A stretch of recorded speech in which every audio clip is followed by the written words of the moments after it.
What a magnificent sound that is. The sound of tradition and order and stability. Sit down, Miss Baxter. Mr. Lucas. Sit down. Splendid. Now, does your mistress know you're here? No, sir. Nor her distinguished husband? No. I shouldn't be doing things behind their backs like this. Quite right. But you are. You answered my invitation. I didn't have much choice, did I? How did you find out? Are you really going to tell them? Oh, no, Miss Baxter. Annie, you mustn't worry. Your employer certainly won't learn your unsavoury little secret from me.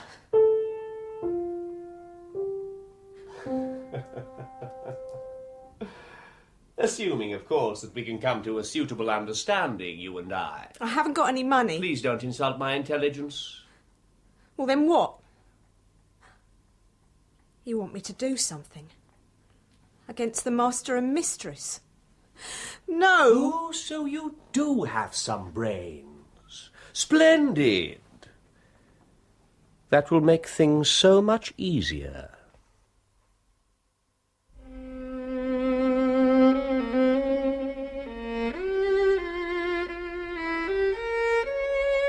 The Second Stain by Sir Arthur Conan Doyle. Dramatised for radio by Bert Coules, with Clive Merrison as Sherlock Holmes and Michael Williams as Dr. John Watson, and featuring Jeremy Clyde as the Foreign Secretary, Sabina Franklin as Lady Hilda Trelawney Hope, and David March as the Prime Minister. The Second Stain.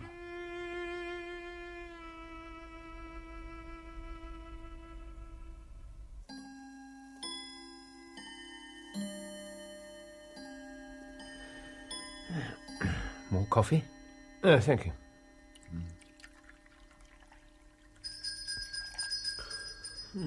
Client? This time of the morning? Crime doesn't operate to a timetable, Watson. Think how boring it would be if it did. Yes, I suppose so.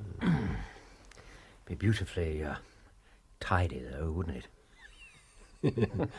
Who do you suppose it is? Now, Watson, really, why speculate? In 30 seconds we'll know. Let's have a look. Probably some routine little problem. Plain enough carriage. No illustrious clients to excite your readers this time, I'm afraid. Come in. Mrs. Hudson, who do you have for us this fine morning? The Prime Minister and the Foreign Secretary, gentlemen.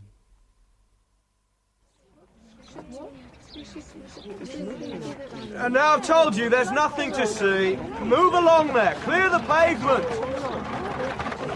Clear away there. Thank you, Baines. Morning, Constable. Inspector Lestrade. So, what have you got for me? Well, when I discovered that the document had been stolen, Mr. Holmes... Which was when exactly? At 8 o'clock this morning. I had once informed the Prime Minister. It was at his suggestion that we've come to you. Have you told the police? No, sir. To inform the police must, in the long run, be to inform the public. Which is what we particularly want to avoid. Why is that, Foreign Secretary? Because the item in question is of immense importance. Its theft might very easily lead to a political crisis affecting the whole of Europe. Good God. Well, yes, sir. Come on, then. Let's have it. Well, not much to tell you yet, Inspector. He was quite a distinguished gent, seemingly. Wealthy, of course. Something of a musician. Mid-30s, lived alone. All right, Barrett. Get to the interesting bit. Who stuck the dagger in his chest? Unless the document can be recovered with the utmost secrecy, then it may as well not be recovered at all. Because even the simple knowledge of its existence could be damaging. Catastrophic. I understand. Now, Mr. Trelawney Hope, tell me exactly the circumstances under which this document disappeared. Well, that can be done in a very few words, Mr. Holmes. The letter... It's a letter. It is, sir.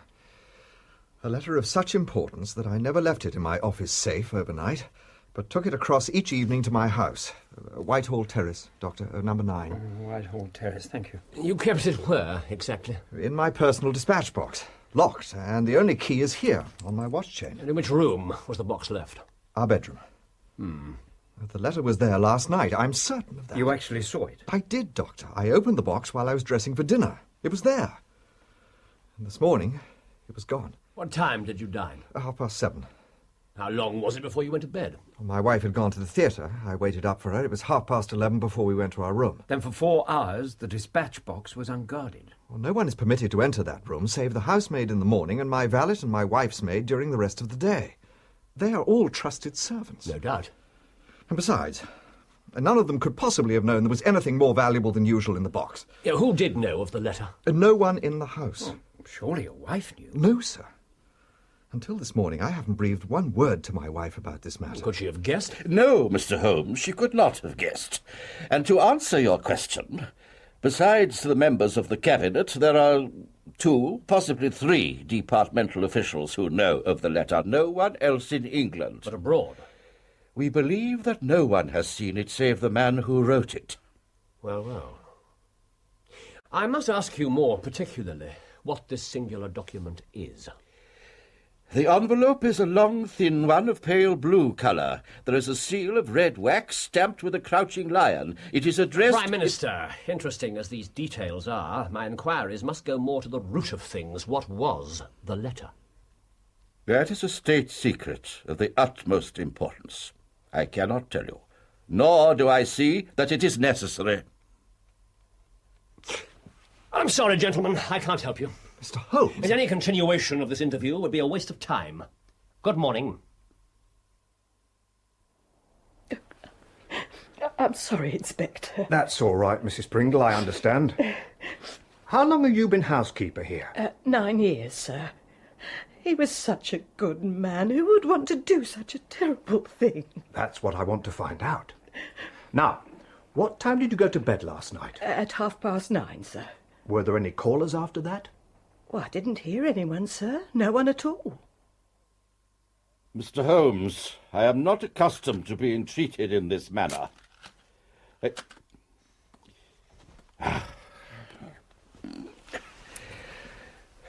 We must accept your terms. You are right. It is unreasonable to expect you to act unless we give you our entire confidence. I agree with you, sir. I rely on your honour and that of your colleague.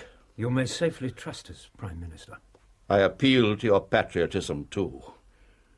I could not imagine a greater misfortune for the country than that this affair should come out.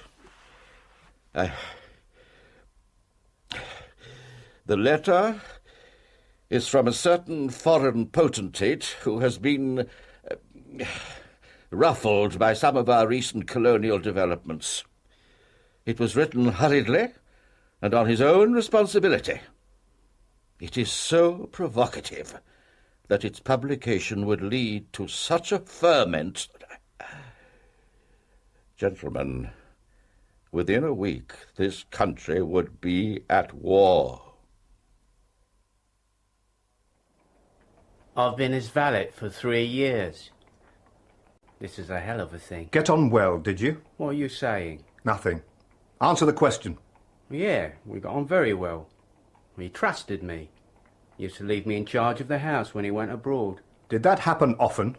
He used to go to France a fair bit. Paris, you know. And you had the run of this place while he was gone. Where were you last night? Hammersmith, visiting some people. What time did you leave? About 10:30. And you didn't get here until gone midnight. It was a fine evening. I walked. When you saw that the police were here, you hesitated at the end of the street. Why? Of course I hesitated. It's only natural, isn't it? Is it now? So, this letter may well mean the expenditure of £1,000 million and the lives of hundreds of thousands of men. And I have lost it. No one can blame you, my dear fellow. Prime Minister, if this letter were to be published, who would gain? Mr. Holmes, the whole of Europe is an armed camp. There is a double league which makes a fair balance of military power. Great Britain holds the scales. If we were driven into war against one confederacy, it would assure the supremacy of the other. Whether they joined in the war or no. Then it's in the interests of the enemies of this potentate. They want to publish the letter to make a breach between his country and ours. Exactly so, Doctor. Well, if it did fall into the hands of an enemy, where would this document be sent? To any of the great chancelleries of Europe. It's probably speeding there now, as fast as steam can take it. Now, Mr. Holmes, you are in full possession of the facts. What course do you recommend? This letter was taken yesterday evening between 7:30 and 11:30, probably nearer the former. How can you say that? Well, the thief obviously knew it was there and would naturally want to secure it as soon as possible. And after the theft, well, no one has any reason to retain it. As you say, Foreign Secretary, it's surely been passed rapidly from hand to hand onto those who can make use of it.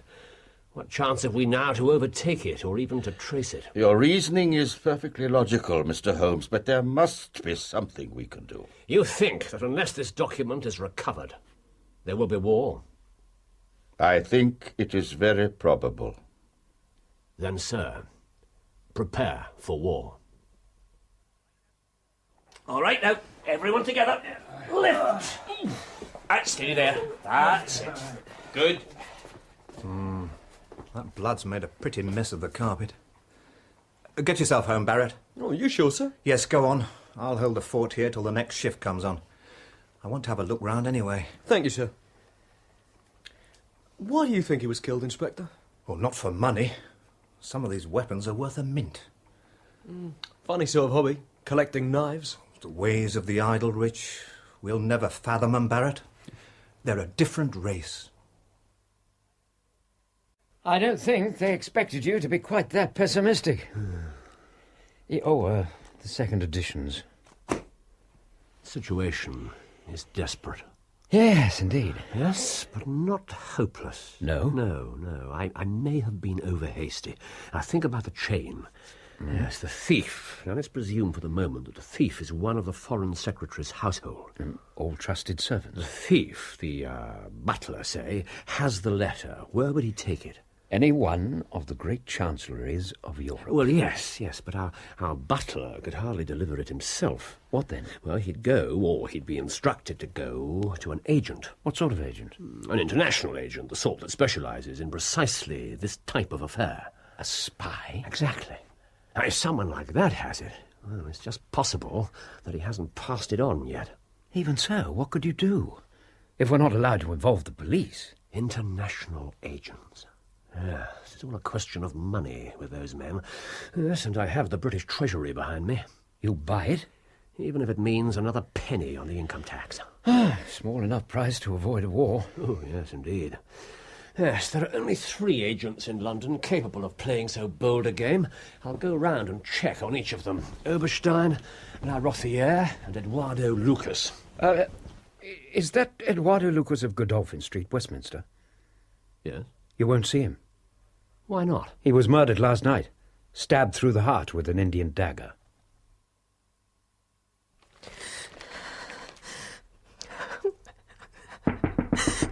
Annie?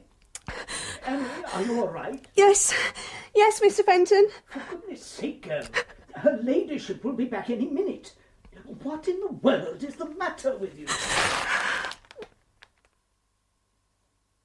The room was in a state of wild disorder, the furniture being all swept to one side, and one chair lying on its back in the centre.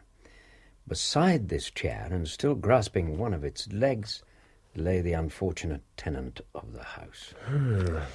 Well, what do you make of it? It's an amazing coincidence. Coincidence? The events are connected. They must be connected. Yes, it remains for us to find the connection. But by now, the police must know everything. They know all they've seen at Godolphin Street. They know nothing of Whitehall Terrace. No, of course not. No. Unless they've actually found the letter at Lucas' house. Mrs. Hudson? Another visitor, gentlemen. Her card. Thank you. Holmes? Lady Hilda Trelawney Hope. Mrs. Hudson, please ask her ladyship if she'll be kind enough to step up. Yes, sir. Our modest little apartment certainly being honoured today.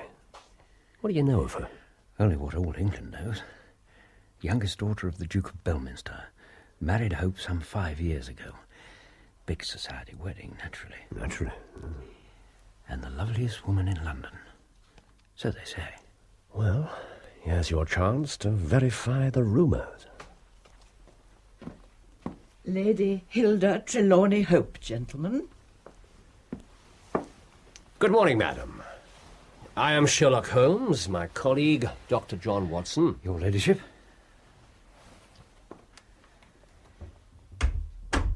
Gentlemen, has my husband been here?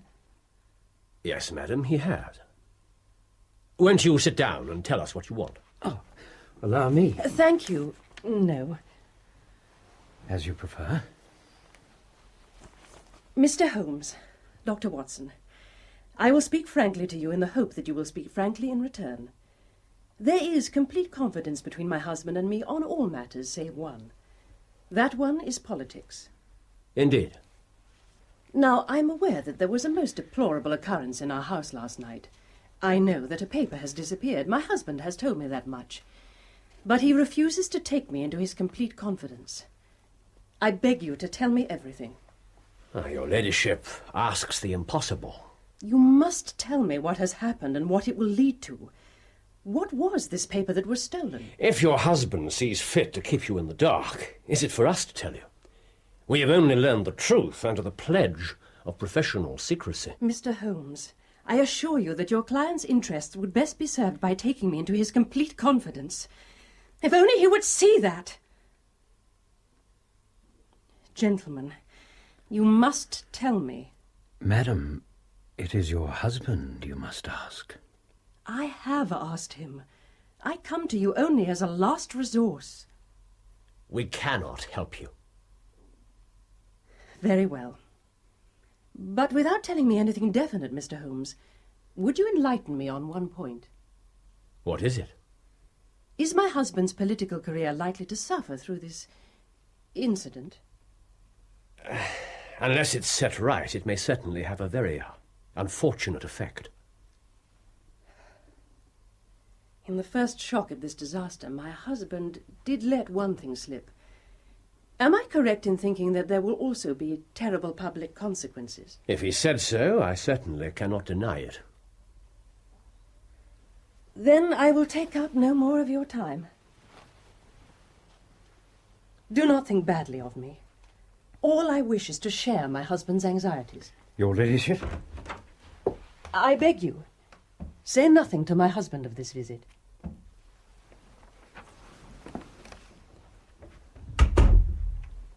Now, Watson, the fair sex is your department. What did she really want?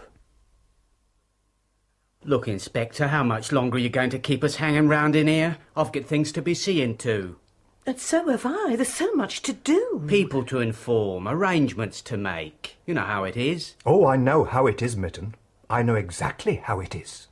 What do you mean? This is what I mean. You've been going through my stuff. You've no right. I've every right. Nice piece of workmanship, this. Inlaid mahogany, silver clasp, elegant spot of lining, and a very handsome razor. Bit out of your class, isn't it? Listen, I can explain. No? Perhaps you can also explain the monogram inside the lid. E.L. Eduardo Lucas, your late employer. Inspector, you're making a mistake. Please, Mrs. Pringle. I'm sure he can answer for himself. Well, Mitten? Not quite so cocksure now, are we? He gave it to me. It was a present. This isn't the only thing we found. Cufflinks, tie-pins, quite a nice little haul. They was all presents, every one of them. Presents you helped yourself to when your master's back was turned. Handy, were they, those trips to Paris? Until he caught you at it. No. What are you talking about? You want me to spell it out, do you? Mr. Lucas found out just how light-fingered you were. And he had it out with you last night. In his study, with all those knives so conveniently to hand. Oh, this is insane. There was a row, it turned into a fight, and that was that. She wants to share her husband's worry. It's natural enough, surely. Yes, but beneath the surface, excitement, restlessness, barely suppressed. She was certainly much moved. I don't think I'd go further than that. Remember, she comes of a caste who don't likely show emotion. Oh, come on, under the circumstances. You observed, of course, that she deliberately stood with her back to the light. Well? She didn't want me to see her expression. Oh, Holmes. You could be right. The motives of women are so inscrutable. Their most trivial action can mean volumes, and their most extraordinary conduct depend on a hairpin or a pair of curling tongs. But how do you build on such a quicksand? Oh, here we are. Godolphin Street. Inspector Lestrade? Mr. Holmes. Doctor, good afternoon. How are you, Inspector? Busy, Doctor, if you don't mind me saying so. Hardly in your line, this one, Mr. Holmes. Oh? Perfectly straightforward. The whole thing's solved. You have the murderer? The official force don't always need assistance in these matters, you know. We're perfectly capable of managing on our own. Yes, of course you are, Inspector. Thank you, Doctor. Yes, Mr. Holmes, I've got my man. No doubt you'll be able to read all about it in the papers this evening. No doubt. Now, gentlemen, I must be about my business, and this house must be secured. So unless you've got some particular reason to be interested... Well, none at all, Lestrade. Just curiosity, eh? Things a bit slack at present, are they? Well, no doubt they'll pick up before too long. If anything out of the common does come my way, I'll let you know. Tell me just one thing, if you would. What's that? Have you had time to go through the dead man's papers? I've made time. Standard procedure. Oh, of course, of course. Did you find anything interesting? Not a thing. It's all as dull as ditch water.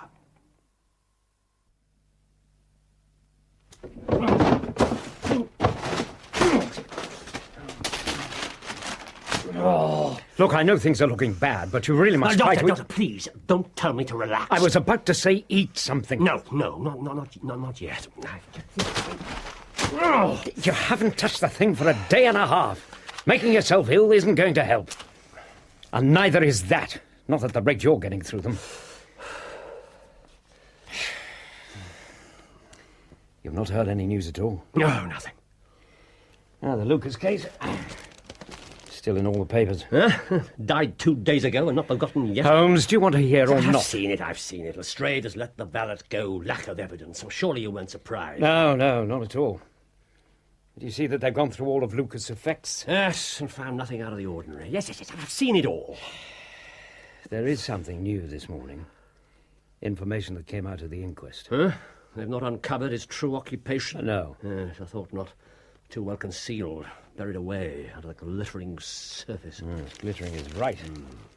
The deceased was a keen student of international politics. A remarkable linguist, a traveller, and one of the finest amateur tenors in the country.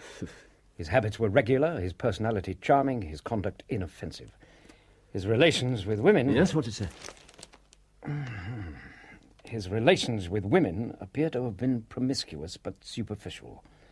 Mr. Lucas was known as an indefatigable gossip, a trait that must have contributed greatly to his appeal for the fair sex. An indefatigable gossip. Is that relevant? Perhaps.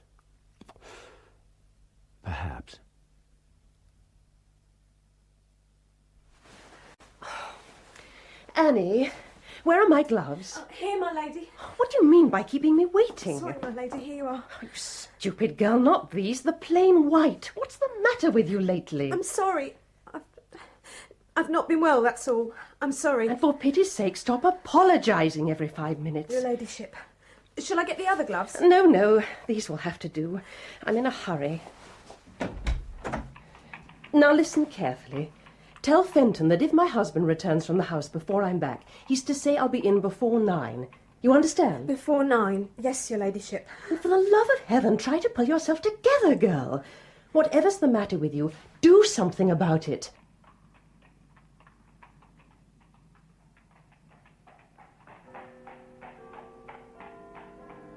Now, you realise, miss, that by rights I shouldn't be doing this, but I can't see that it'll do any harm.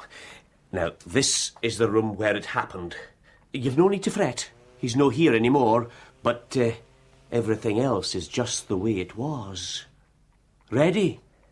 Well then, You look at this. Aye, it's quite a sight, isn't it? Who'd have thought the poor soul had so much blood in him? Oh, my God. Miss? Miss? Oh, my good God.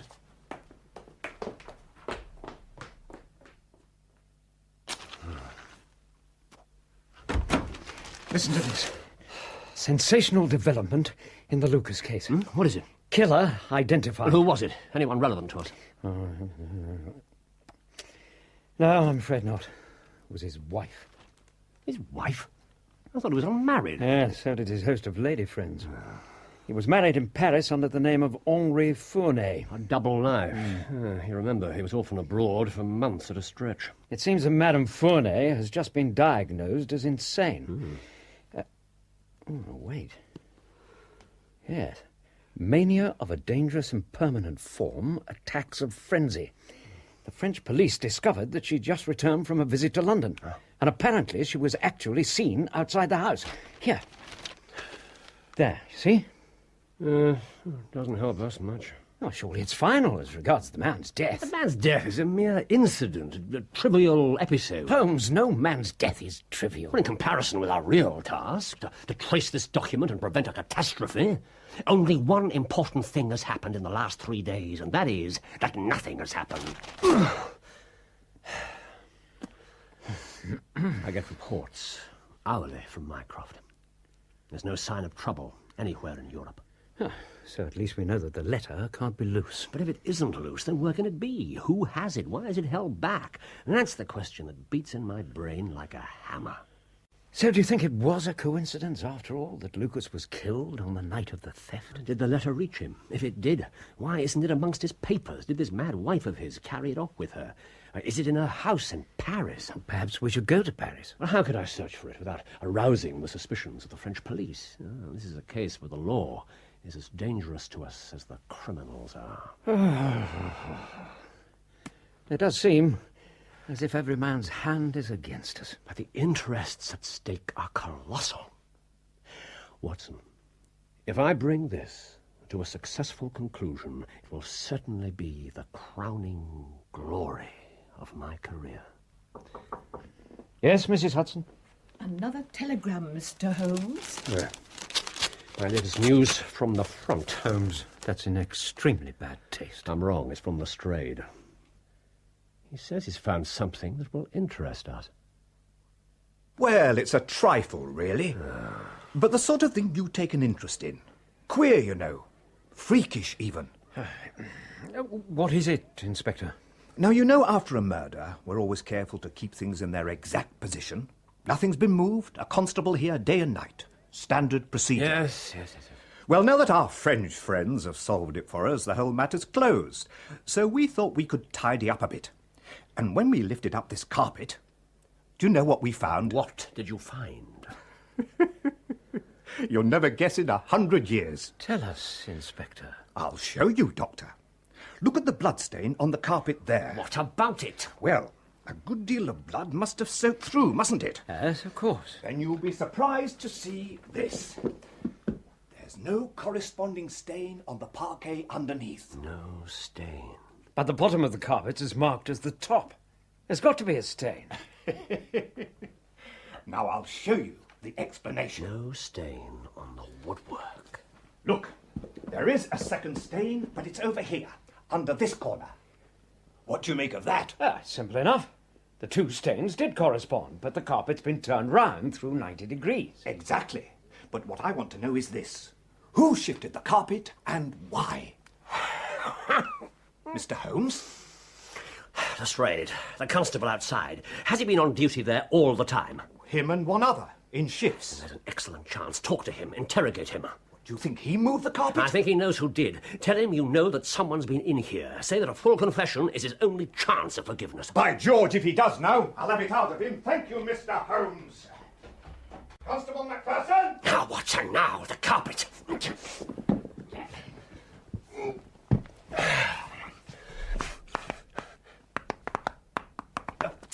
What are you looking for?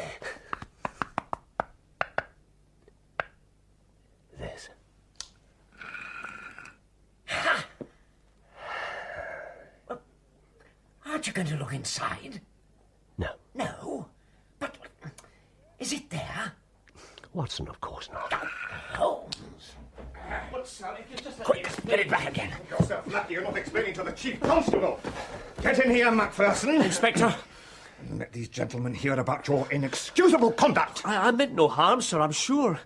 The young woman came to the door last evening, mistook the house, she did, and then we got talking. Talking, indeed. It's lonesome when you're on duty here all day. Oh, lonesome. Good God above! Now, what happened then, Constable? She wanted to see where the crime was done.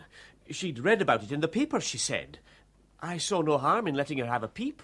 Who was she? Do you know? I don't know the name, sir. She was answering an advertisement about typewriting and came to the wrong number. What was she like? She was very respectable, well-spoken young woman, sir. Not a lady? Not from her dress or her speech, sir, no. A servant, perhaps? If she was, sir, she'd be from an uncommon fine house and in a good position. Indeed. Aye, sir, that would be my thought. What happened when you showed her in here? Well, sir, when she saw that blood stain on the carpet, down she dropped and lay as if she were dead. Yes, and you, no doubt, ran round the corner to the public house. The ivy plant, aye, sir. For some medicinal brandy. It seemed the only thing to do, sir, at the time.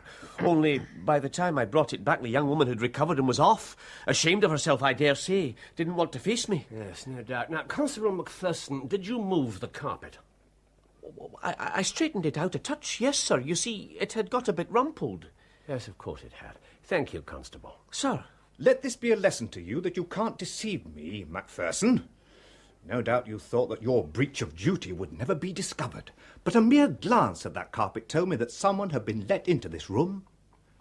A mere glance. Thank you, Lestrade. You were quite right. It was most interesting. Yes, indeed. My pleasure, gentlemen. And as for you, Macpherson, it's lucky that nothing was taken or you'd find yourself in Queer Street. Inspector. No one else gets through this door without my permission. Is that clear? Perfectly clear, sir. Good. Well, if you'll excuse me, gentlemen. Yes, of course, of course. Good day, Lestrade. Constable Macpherson. Sir? A private word, if you please. Well, my friend, you'll be relieved to hear that there will be no war. My dear Holmes. And what's more, with a little tact and management on our part, nobody will be a penny the worse for what might have been a very ugly incident. You've solved it. Yes, I have.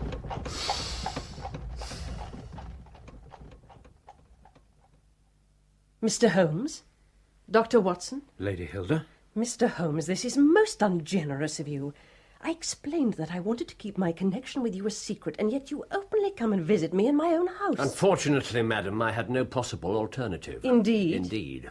I've been commissioned to recover this immensely important paper. I must therefore ask you to be kind enough to place it in my hands. You insult me, Mr. Holmes. Come, come, madam. It's useless. Give up the letter. The butler shall show you out. Do not ring, Lady Hilda. If you do, then all my efforts to avoid a scandal will be frustrated. Give up the letter, and all will be set right. If you don't, you must inevitably be exposed. You're trying to frighten me. It's not a very manly thing to come here and browbeat a woman. Lady Hilda, won't you sit down? Excellent advice, madam. I will not speak until you do sit down. I will give you 5 minutes. 1 is enough.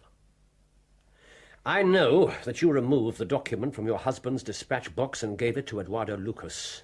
Just as I also know that, secure in the knowledge of his death, you returned to his room last night and took the letter back again from the hiding place under the carpet. You're mad. Your plan for getting back into the house was ingenious. Congratulations on your performance. I tell you, I haven't the remotest idea. The loveliest woman in London. Mr. Holmes? Your picture is in all the society journals. Most convenient. Constable Macpherson recognized you at once. Lady Hilda, we've no desire to bring trouble to you. Please be frank with us. It's your only chance. I tell you again, you're under some absurd delusion. Well, then I'm sorry for you, Lady Hilda. I've done my best, but it was in vain. Is your husband at home? No, I expect him at 1 with the Prime Minister. 10 minutes. We shall wait.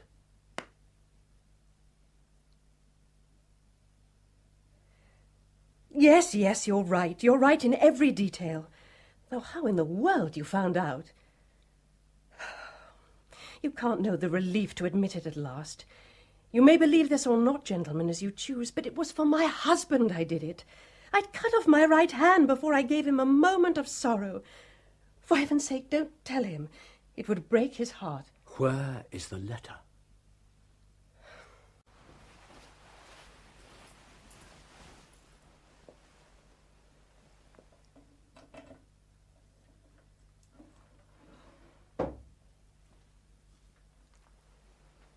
Would to heaven I'd never seen it.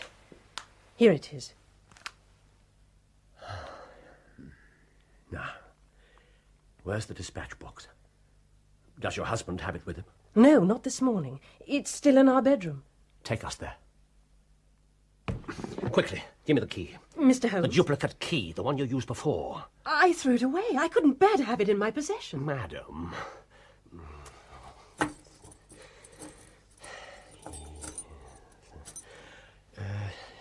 Watson. Holmes? I don't know if I can do this.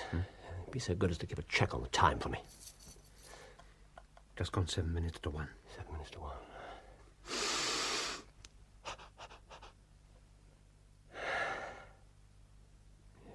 Very well.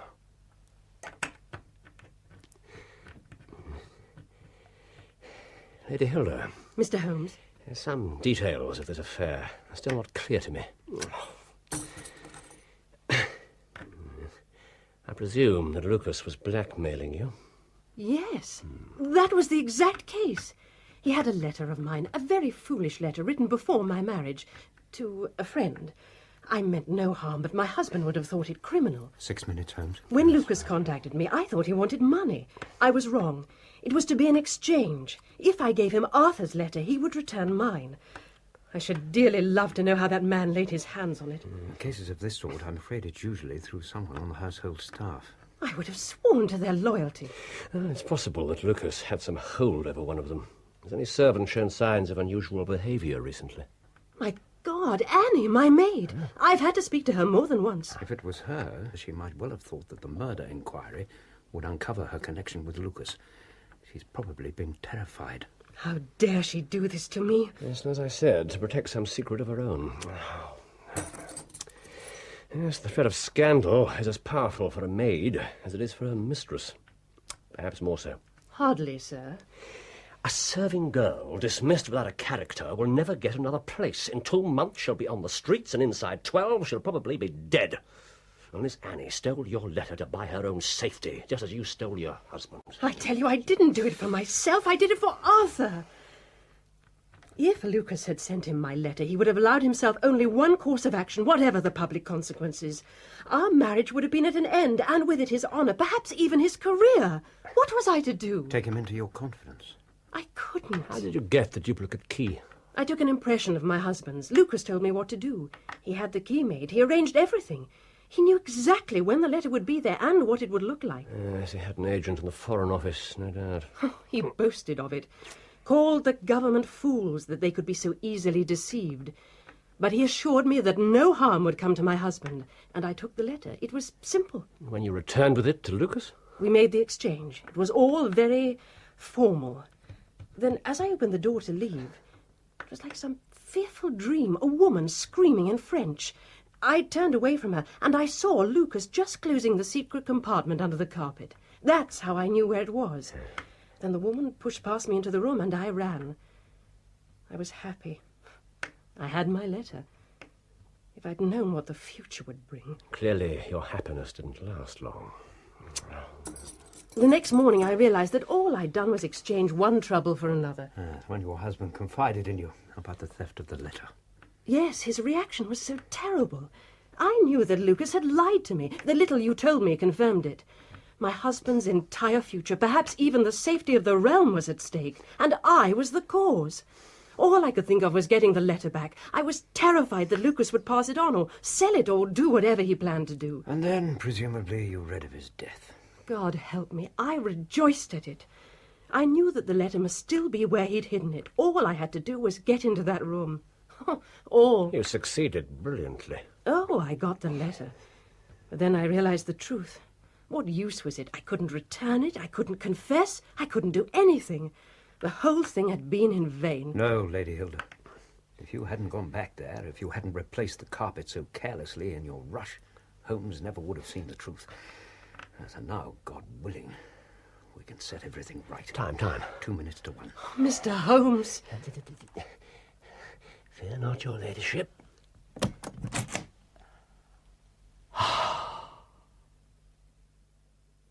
Mr. Holmes! Sir, what you are saying is preposterous. I think not, Prime Minister. I am convinced that the letter has never left this house. Preposterous. If it had, surely it would have been made public by now. But why should anyone take it in order to keep it here? Well, thank you, Fenton. Here, if you please. I'm not convinced that anyone did take it. Then how could it leave the dispatch box? I'm not convinced that it did. Mr. Holmes, this joking is very ill-timed. Have you examined the box since the theft? No, it hasn't been necessary. Well, you may conceivably have overlooked it. Oh, impossible. I've known such things happen. I presume there are other papers in there. You're saying it could have got mixed in with them? Oh, this is ridiculous. Well, it's easily checked. Hope? Prime Minister. Now, letter from Lord Morrow, report from Sir Charles Hardy, memorandum from Belgrade, note on the Russo-German grain taxes, letter from Madrid, note from Lord Flowers. Prime Minister. Prime Minister! This is it. And the letter is intact. Hope I congratulate you. Mr. Holmes, you're a wizard, a sorcerer. How did you know it was there? Because I knew it was nowhere else. Hilda, gentlemen, you must excuse me. Hilda, my dear. Mr. Holmes. Sir. There is more in this than meets the eye. How did the letter get back in the box? Where did you find it? Prime Minister, we also have our diplomatic secrets.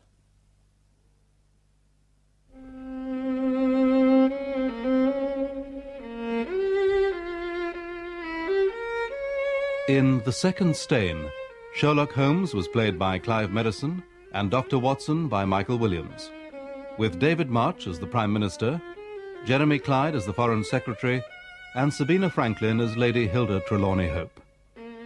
Mrs. Hudson was played by Joan Matheson, Inspector Lestrade by Donald G., Eduardo Lucas by Keith Drinkle, his valet Mitten by James Telfer, Annie Baxter by Melanie Hudson, Mrs. Pringle by Jill Graham, Constable Barrett by Matthew Morgan, and Fenton the Butler by John Fleming. Other parts were played by members of the cast. The violinist was Leonard Friedman. The Second Stain was dramatized for radio by Bert Coules and directed by Enid Williams. Oh, no, crows, go. Stop shoving. I've been here all morning. Vincent! You must help me. I'm drowning in a sea of bodies. Here, take my arm. Now, forward, Mr. Wilson, to the steps of the officers of the League. Oh, yes, but is it worth it, Vincent, all this? Worth it! You cannot fail, Mr. Wilson. Now, just look. From palest canary to deepest carrot, but none to match your own incandescent drop. Well, what you have above your brow is a veritable warning beacon. No, you are certain to be elected then. Short hours, easy work, good pay. And this is not worth it. Well, hundreds of men, Mr. Wilson, they think it worth it. Would not be here otherwise. Yes, I suppose you're right. But it is hard. The hardest thing about any easy berth is the getting of it. But you, Mr. Wilson, have unique qualifications. So, onward. Yes, onward. Ever onward. All right. To the steps.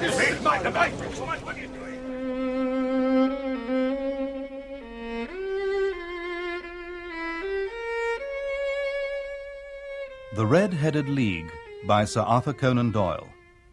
Dramatised for radio by Vincent McInerney. With Clive Merrison as Sherlock Holmes and Michael Williams as Dr. John Watson. And featuring James Grout as Jabez Wilson and James Wilby as Vincent Spaulding. The Red-Headed League.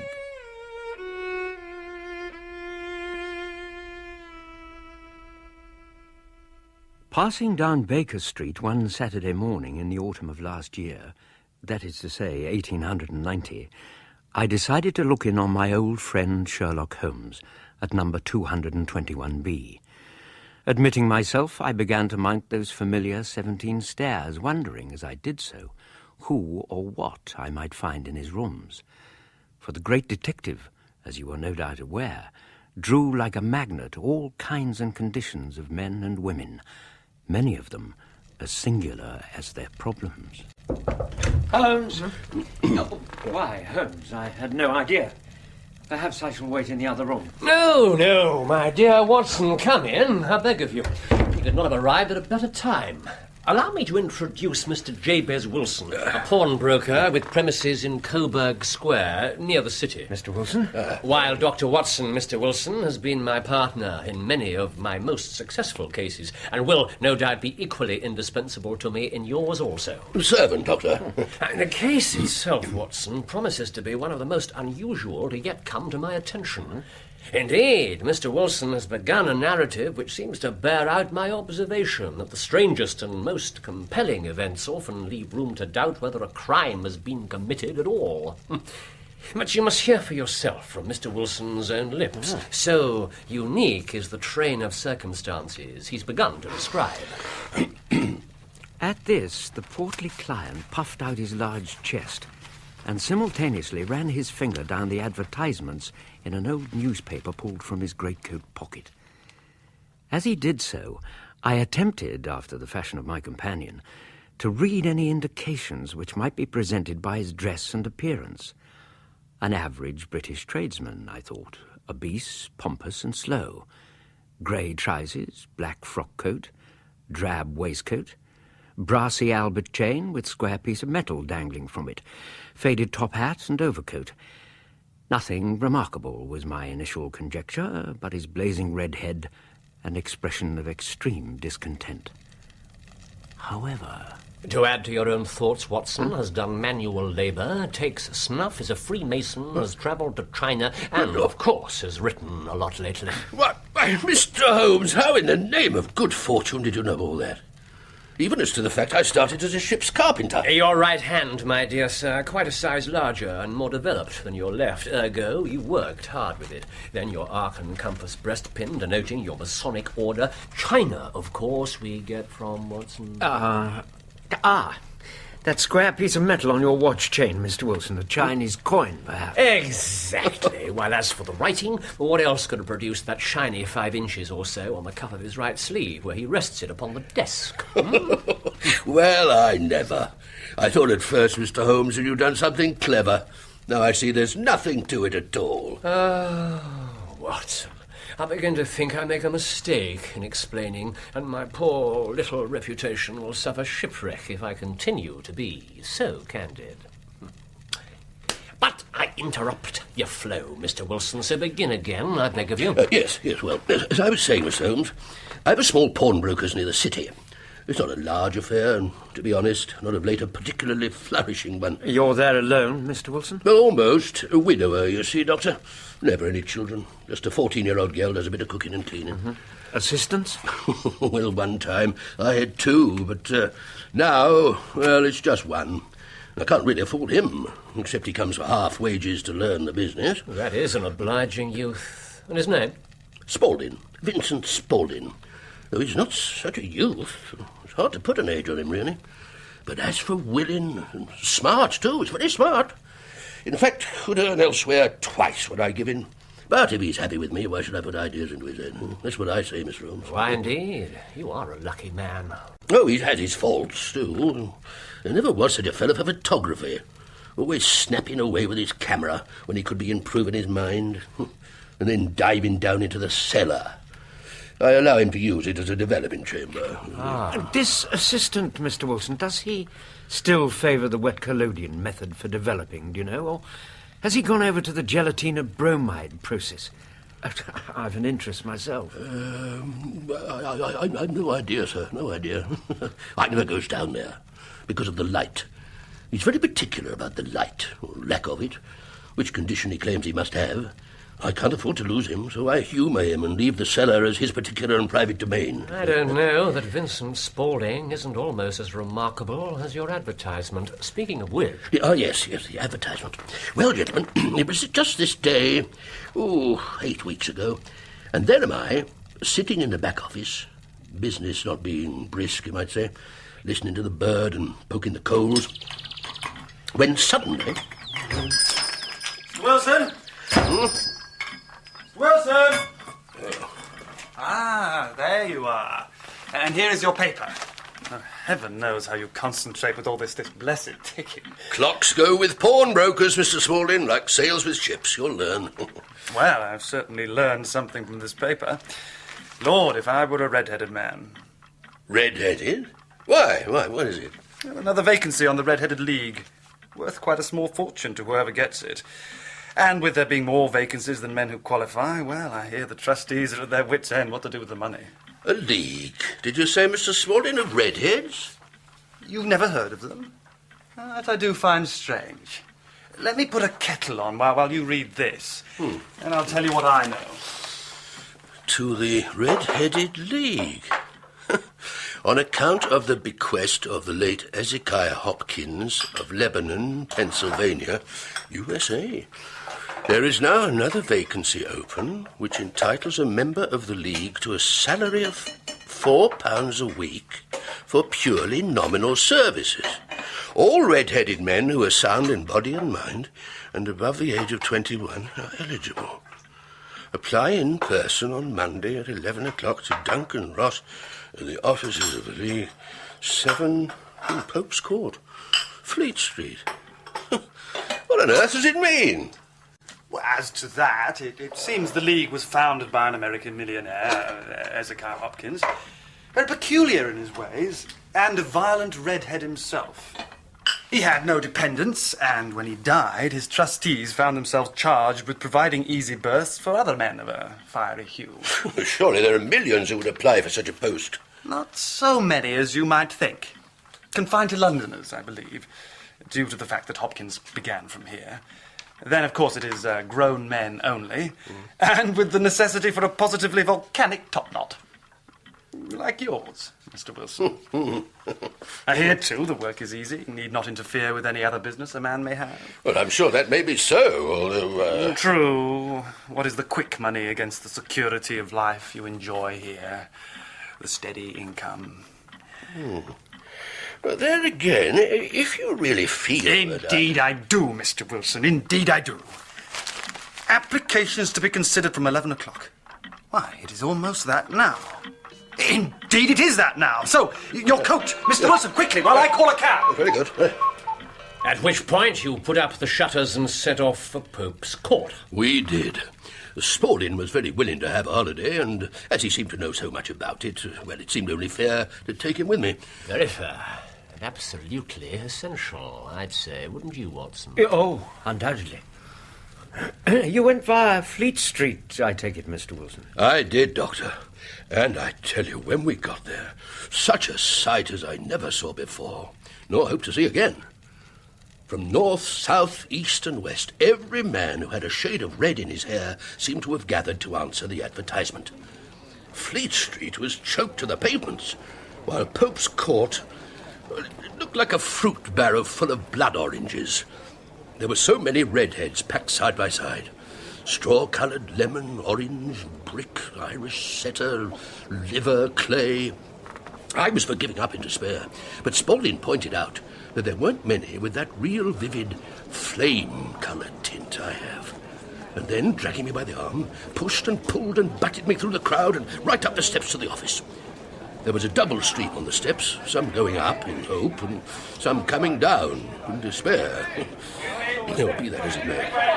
My assistant wiggled us and wiggled us until we stood inside. in front of a small deal table, behind which sat a man with a head even redder than mine. Aye, next. Good day, sir. My name is Spaulding, and this is Mr. Jabez Wilson, willing, if chosen, to fill the vacancy in the Red-Headed League. If chosen. If chosen, Mr. Spaulding. Why, I cannot ever recall having seen anything so fine. What colour? What texture? Every requirement is satisfied. Aye, and it would be an injustice to hesitate. But... What the devil are you doing, sir? Simply part of my instruction, Mr. Wilson, to administer a violent tug to the hair of any successful applicant. For we have twice been deceived by wigs and once with paint, while I could tell you tales of cobbler's wax which would disgust you with human nature. However, there are tears in your eyes, so all is as it should be. Congratulations, Mr. Wilson, and welcome to the Red-Headed League. But, Mr... Ross, Duncan Ross, and now, if you will excuse me, you other gentlemen, the vacancy has been filled. Leave the office if you will. No, wait a minute. Now, and convey the information to those still waiting outside. Gentlemen, if you please. That's better. Now, to particulars. You are a married man, Mr. Wilson. Widowed, I'm afraid, sir. But children, I hope, of a fine red-headed hue. No, sir, we never... Though we always... Dear me. For you must know the fund is for both the maintenance and the propagation of the red-headed. I don't really... But, Mr. Ross, what an abundance in the article itself. What a vigour in its growth. What a colour in its pigmentation. Aye, you're right, Mr. Spaulding. I was allowing what could be to blind me to what is. Mr. Wilson, when will you be able to enter on your new duties? Well, as to that, Mr. Ross, that would depend on what they were. I mean, what hours they occupied. What, the £4, was it, sir? Aye, per week. While the hours, why, 10 until 2 every day, starting next Monday. Every day, note, Mr. Wilson. Or, I might add, the position is forfeit. While the work, simply to copy out the Encyclopaedia Britannica. Good enough? Aye, I see it is. So now, Mr. Wilson, I have an appointment and will simply leave you with my congratulations. And leave me he did. What a very, very interesting proposition. Yeah, it was, Mr. Holmes. And I went home very pleased with my own good fortune, but... A feeling that did not last? No. By evening, Doctor, I must admit I felt a low spirits, not knowing whether the whole thing was a hoax. But you were persuaded otherwise? It was Vincent Spaulding, actually, Mr. Holmes, who brought me round to it again.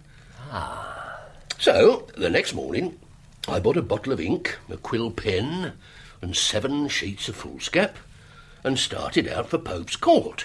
To find what? Everything as promised. And Duncan Ross waiting to start me on the letter A. And at the end of the week? Well, he checked my work, complimented me on it, and then placed 4 shining sovereigns on the table, repeating the dose every Saturday thereafter. But not today. 8 weeks. 8 weeks regular as clockwork I went there. Some days I saw him, some days I didn't. Some days a fleeting visit, some days a positive haunting. 8 weeks. Abbots, armour, architecture, Attica, with hopes of getting to the bees before long. 8 weeks, and a sea of foolscap, and 4 sovs every Saturday. And then, this morning... What about this morning? 10 o'clock on the dot, Mr. Holmes, as usual, with a springy misstep as any man might on payday, to find the door locked, with a square of cardboard tacked to it. I've got it here. Doctor, what do you think of that? October the 9th, 1890. The Red-Headed League is dissolved. Well, Mr. Wilson. well. Well, I cannot see there's anything very funny.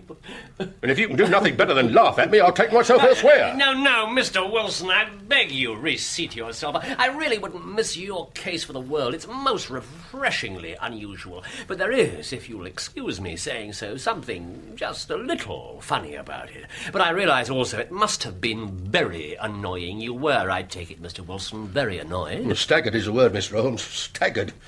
And a bit angry. Though I realise I had no right to be. So, I sought out the landlord, who lived on the ground floor. He'd never heard of the League. Was under the impression the rooms were let to a solicitor named William Morris, who was waiting for his new office to be made ready, which had happened the day before. This William Morris, who I suppose we can equate with Duncan Ross, you ascertained his new address from the landlord? Indeed I did, Doctor, and went right round there to find a maker of artificial kneecaps. Dear me. My own sentiments, Doctor. Now, I express them a bit different. So, I went home to take the advice of my assistant, which was to wait, and no doubt I would hear by post. But that was not quite good enough, Mr. Holmes, as I did not wish to lose such a place without a struggle.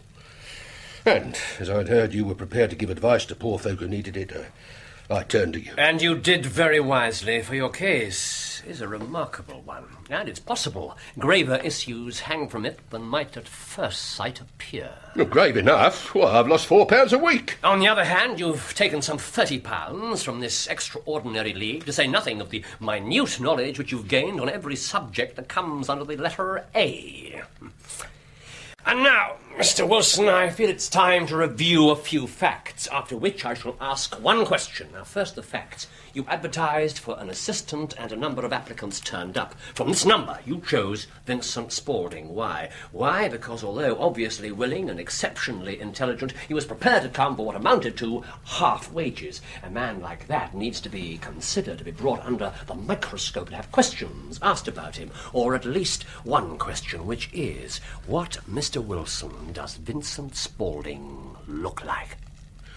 Well, small, stout, very quick in his ways, no hair on his face. Oh, and one other thing, he has a white acid splash on his forehead. What? Well, I said a white splash Which means of acid. rather two other things, I fancy, for are not also his ears pierced, as for ear rings? Oh, yes. They're done by a gypsy when he was a lad, he claims. But how did No you know? time for that. Yes, but an explanation. Today that's is surely. Saturday. You shall have my opinion on Monday. Until then, behave exactly as normal. Pretend to take Spaulding's advice about waiting to hear in the post. Under no circumstances mention this visit. Do you intend to return to the shop immediately? Why, I was Might thinking I of it. ask you to walk in the park instead, for an hour or so? Walk? Well, if you insist, Mr. Holmes. Recommend rather than insist, Mr. Wilson, and perhaps, yes, for nearer 2 hours. Oh, one further thing. What time do you go to bed? To bed, sir? Why, 11 every night. Excellent, excellent. Well, goodbye, then, for the moment. Watson, if you'd be so kind. Yes, of course. Here, let me help you with the coat, Mr. Wilson. Thank you. Yes, I'm not sure that that's enough. Monday, and now goodbye, Mr. Wilson. Mr. Holmes. Yes, goodbye. Monday, goodbye. Well, Watson,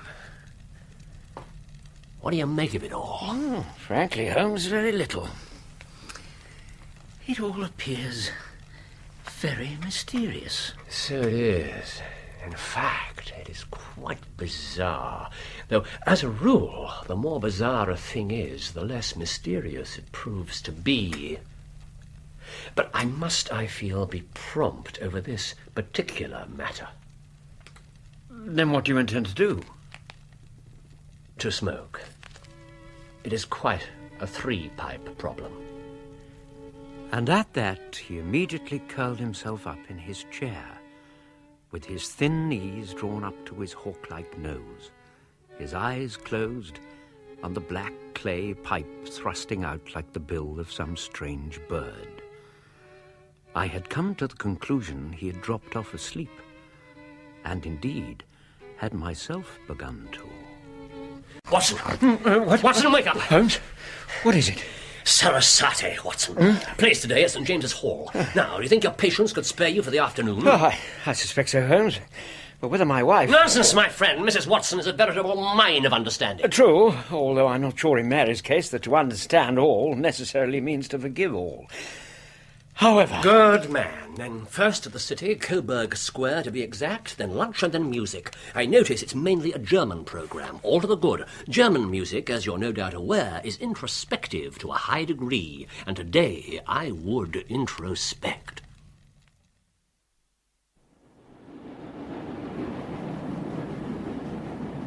We travelled by the Underground as far as Aldersgate, and a short walk brought us to Saxe-Coburg Square, the scene of that singular story we had listened to earlier that morning. The square itself was a shabby, genteel place of 4 lines of dingy, 2-storied brick houses, overlooking a small, railed-in, neglected park. On one of the corner houses of one of the 4 rows hung 3 gilt balls and a board announcing Jabez Wilson, obviously the place where our red-headed client carried on his business. Stopping in front of this particular dwelling, Holmes regarded it intently, his head on one side, his eager eyes shining brightly between half-closed lids. After this initial perusal, he walked slowly up our side of the square, looking very keenly at each individual house, then walked back again with a somewhat lighter step to the corner, where both myself and the house of the pawnbroker stood. He paused, and then, suddenly, with his stick, and equally suddenly... Good day, gentlemen. May I ask you to step in? I think not. My friend and I have merely lost our way. Ah. Perhaps you're old customers and wonder where Mr. Wilson is. Let me tell you, my name is Vincent Spaulding, and I'm now his assistant.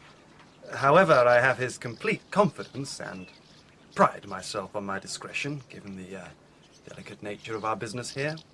Now, are you sure you will not step in a moment? I am afraid we do not have time, Mr. Spaulding. Given the delicate nature of our business is simply to get to the Strand as quickly as possible. I see. Well then, 3rd right, 4th left. Good day. This way, Watson. Do not look back. Holmes, did you see it? The acid stain on his forehead. Indeed. Smart fellow, that Mr. Vincent Spaulding. Possibly 4th smartest in London. While as for daring, why, he may be the 3rd. Still, now he's been seen and identified. Left here. Although, Watson, it was not specifically to see Mr. Spaulding that I called, but rather the knees of his trousers. His trouser knees? What on earth could they tell you? Why, what I expected. And why beat the pavement? My dear doctor, this is the time for observation rather than talk. We are spies in an enemy country. Left again. Good Lord. Farringdon Street. Indeed. Fashionable Farringdon Street. Yet the back of these fine shops and buildings abut onto that line of houses we've just left in Saxe-Coburg Square. A line that includes that of our friend Mr. Wilson. Who would have thought it? Such prosperity here, while 2 turns of a block away. Yes, they are interesting, are they not? These shops on this particular block. Mortimer's, the tobacconists, the little newspaper shop, the Coburg branch of the City and Suburban Bank, then the vegetarian restaurant, and finally McFarlane's carriage building depot, which carries us to the next corner and means we've now done our work and are due some play. So, first a sandwich and a cup of coffee, then off to Violin Land, where all is sweetness and delicacy and harmony, and there are no red-headed clients to vex us with their conundrums. Come, Watson, Sarasate and Mendelssohn call, though not, of course, in that order. No, of course not.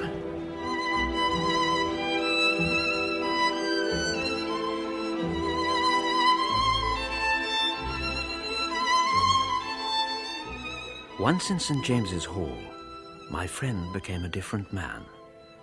A very capable performer himself, and composer of no ordinary merit, all afternoon he sat in the stalls, wrapped in the most perfect happiness, waving his long, thin fingers in time to the music. His gentle, smiling face and languid, dreamy eyes, as unlike those of Holmes the sleuth hound, Holmes the relentless, keen-witted, ready-handed criminal agent, as it was possible to conceive. I have often thought that he was possessed of a dual nature in his singular character. One of those conditions now beginning tentatively to intrude into the medical journals. I had mentioned as much to my wife. She, however, had a far more downright opinion of Holmes's moods. For myself, I felt his extreme exactness and astuteness in detection represented a reaction against the poetic and contemplative mood occasions such as the present brought to the fore, and that the swing of his nature would shortly take him from extreme languor to devouring energy, promising an evil time to those he had set himself to hunt down. A memorable performance, Watson.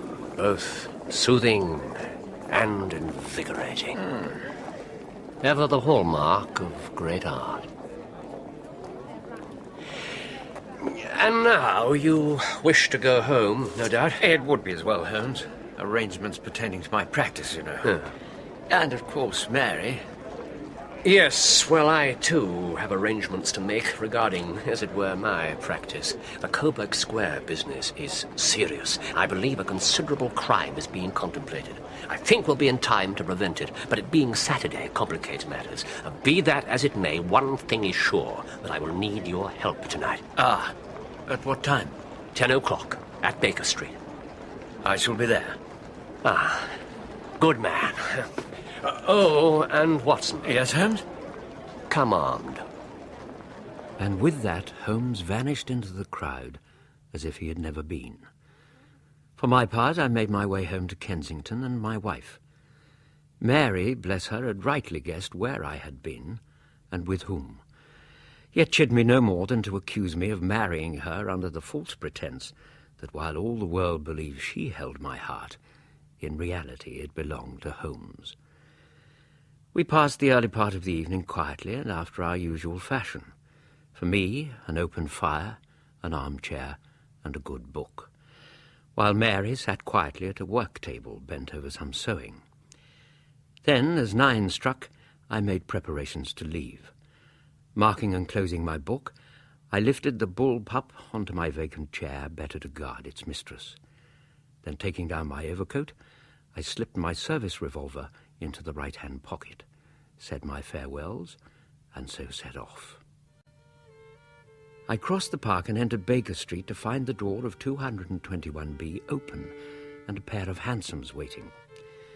Making my way upstairs, I was surprised to hear the sound of voices from Holmes's rooms. I entered to find him in animated conversation with 2 men. One I recognized as Peter Jones, the police agent. The other, a long, thin, sad-faced man with a very shiny hat and oppressively respectable frock coat. Ah, Watson, our party is complete. I think you know Mr. Jones of Scotland Yard. Inspector? So now let me introduce you to Mr. Merryweather, her further companion in our night's adventures. Mr. Merryweather. How do you do? Hunting in a pack again, you see, Doctor. Our friend Mr. Holmes here is a wonderful man for starting a chase. All he wants is an old dog or two to help him do the running down. Ah, yes, indeed, Mr. Jones. As long as the chase is not after a wild goose. As to that, Mr. Merryweather, I feel as I might speak for the complete confidence you may place in Mr. Holmes.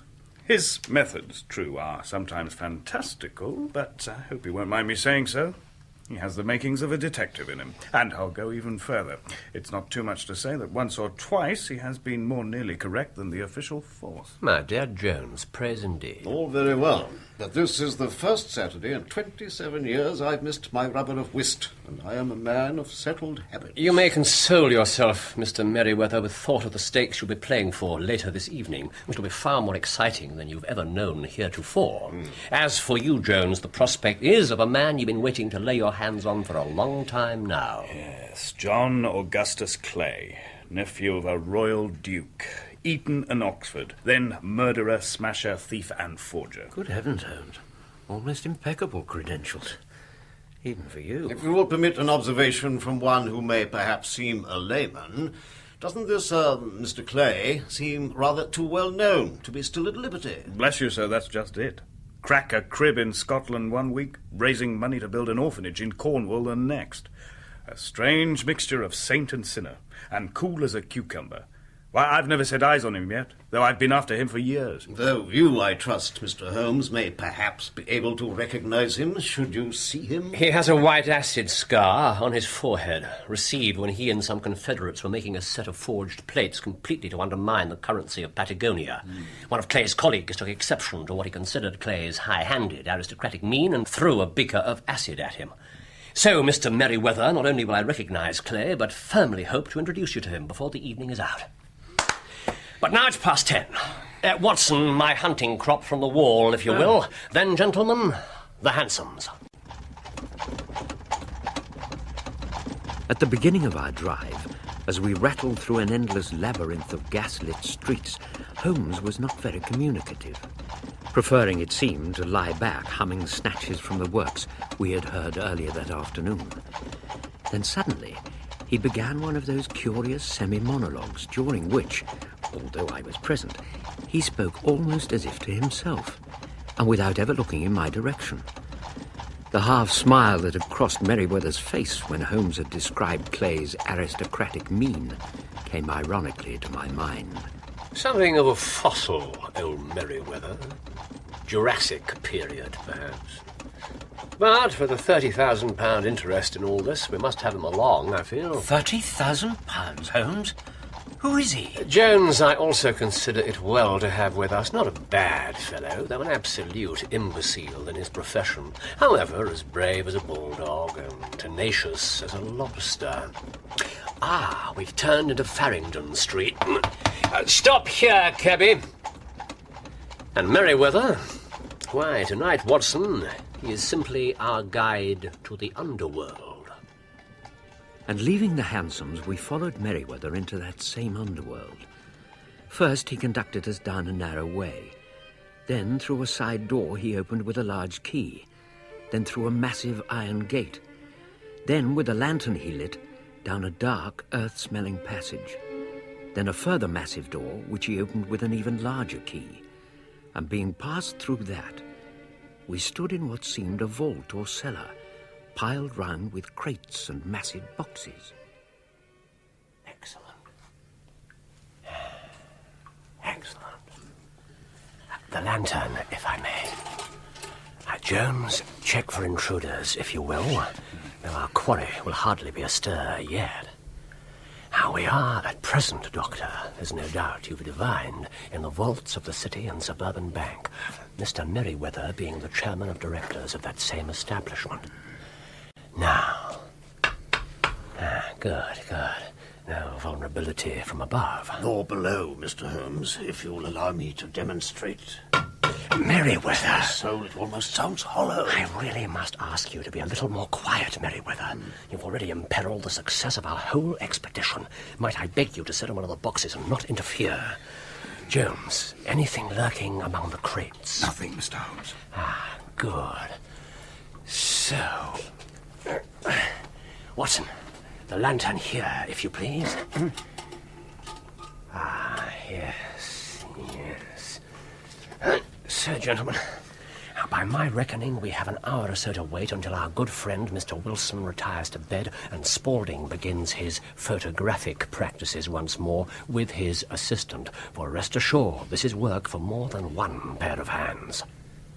These boxes contain the gold, I assume, Merryweather? Of course. Some sort of special assignment, Mr. Merryweather? 30,000 Napoleons borrowed from the Bank of France, Doctor, for an occasion when we had to be seen to be strengthening our collateral. In the event, it was not required and has lain here since, unpacked and awaiting reshipment.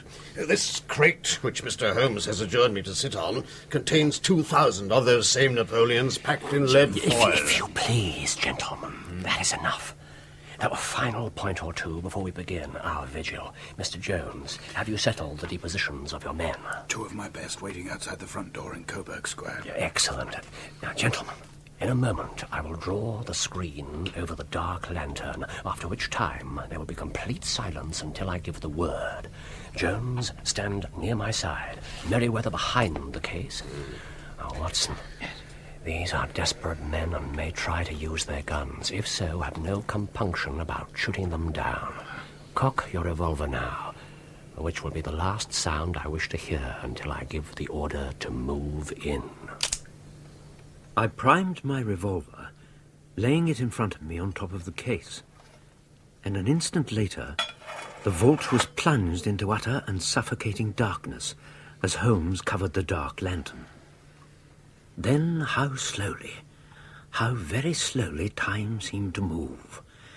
One part of my mind knew that the hour could not yet possibly be up. Another felt that the night must almost have gone, and dawn would even now be breaking in the cool London street somewhere overhead. My limbs became weary and stiff, yet I feared to change my position.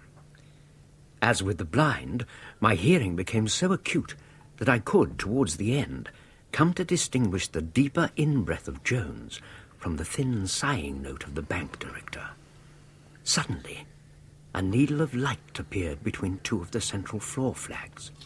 At first, it seemed a single golden spark, then a chink, then a yellow spill, then a lurid gash, then, without warning, a hand appeared, a white, almost womanly hand, whose fingers writhed momentarily within the light and as quickly withdrew. And then... All clear, Archie. Give me a bunk up.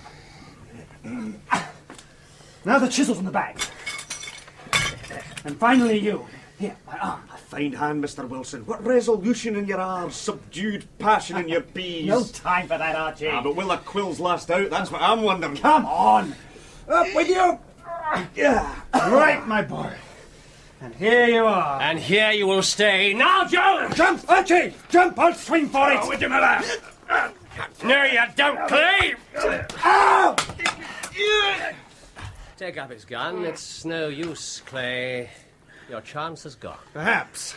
My pal is all right, though, I fancy, even though he's left his coattails behind. You won't get a conviction on that. We won't have to. We have men posted at the front door in Coburg Street.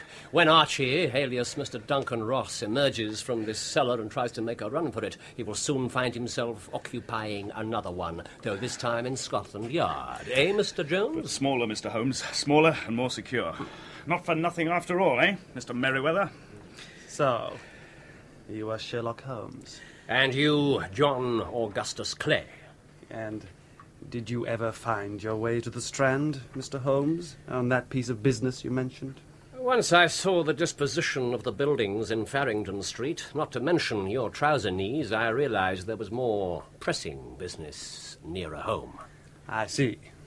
Oh, you seem to have done the thing very completely, Mr. Holmes. I compliment you. And are you? The red-headed idea was both new and effective. I'm not sure effectiveness is any substitute for success. My congratulations again, however, for what they are worth. Yeah, it's all very nice. Now we'll see how their derbies fit. I beg you will not touch me with your filthy hands. You may not be aware, but I have royal blood in my veins. Come on, hold them out. Have the goodness also, when you address me, to say sir and please. Well, that beats everything, Mr. Holmes. Oh, excuse me, Mr. Clay. Now you've condescended to have the cuffs on, perhaps you'll march upstairs with me to get a cab to carry your highness to the police station. That is better. Hardly acceptable, but better. Come along. Gentlemen. Mr. Holmes, I don't know how the bank can repay you. There is no doubt to my mind you have defeated one of the most determined and ingenious attempts at robbery that has come within my experience. I agree. And agree that I do not see how yours or any other financial institution could repay my cogitations. At the same time, I have been at some small expense over this matter, for which I expect some degree of recompense. Watson, shall we? Mr. Merriweather, you'll want to lock up, I trust.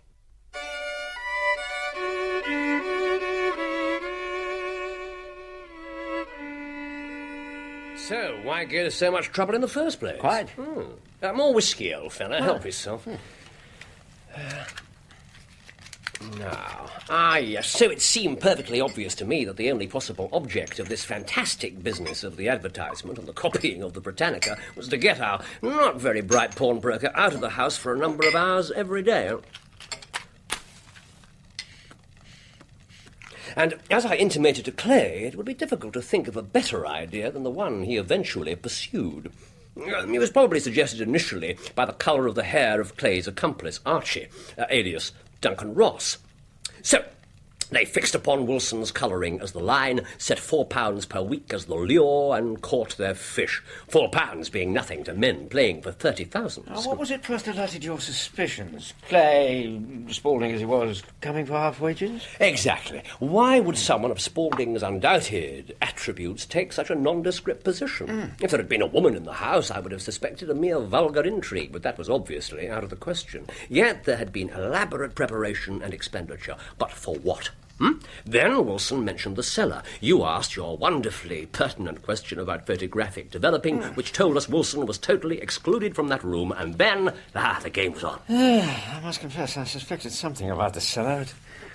Could get no further myself. Then I found we were dealing with Clay, one of the coolest, determined and most daring criminals in London, who was doing something in the cellar of a small pawnbroker's. This I had to see for myself. You remember I beat on the pavement in front of the house, simply to see if the cellar stretched in front or behind. And as it was solid in front of the house, all the action was obviously happening towards the rear of the building. Then I knocked at the door. I hardly looked at Clay's face. His trouser knees were what I wanted to see, worn, wrinkled and stained with hours of burrowing. The only remaining point was what they were burrowing for, and round the corner, in Farringdon Road, stood the answer, a branch of the City and Suburban Bank. But how did you know it would be tonight? The League, my dear fellow, closing up its offices, meant Wilson's usefulness was over. That is, they must have completed the tunnel. A further important factor from their point of view, of course, was that a robbery carried out on a Saturday would give them 2 clear days for their escape. How beautiful. Your chain of reasoning. Such a length. Yet every link rings true. It saved me from ennui. That terrible boredom that, alas, I already feel closing in on me again, even now. My life is spent in one long attempt to escape from the commonplace of existence. These little problems help me to do so.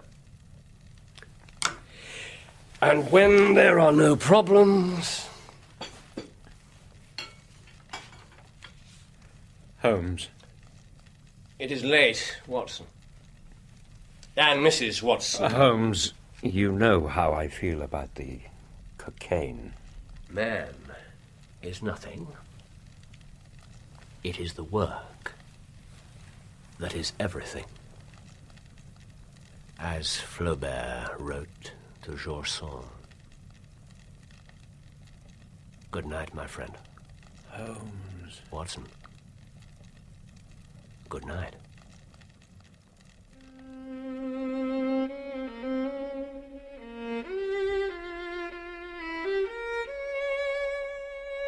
In The Red-Headed League, Sherlock Holmes was played by Clive Merrison and Dr. Watson by Michael Williams.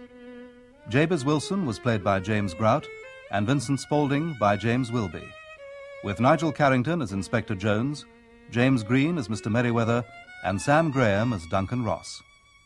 The violinist was Leonard Friedman.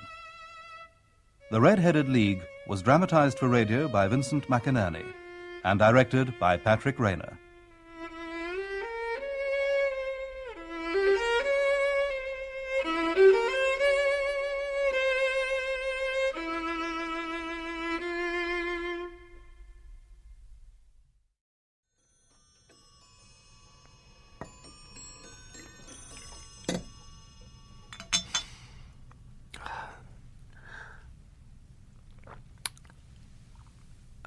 Superb. There are those who prefer the 76, but to my mind the 71 has never been surpassed. It has that extra touch of finesse. Now, let me see. Ah, yes. Oh, dear, oh, dear. I'm afraid that things have been allowed to go just a little far, have they not? They are an expensive addiction. Fascinating, of course, exciting, but expensive. Payment in full 10 days from now, or the possibility of your continuing good health will attract only very short odds.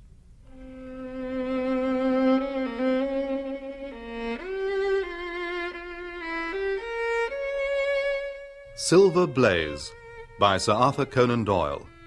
Dramatised for radio by Bert Coules. With Clive Merrison as Sherlock Holmes and Michael Williams as Dr. John Watson. And featuring Jack May as Colonel Ross. Silver Blaze.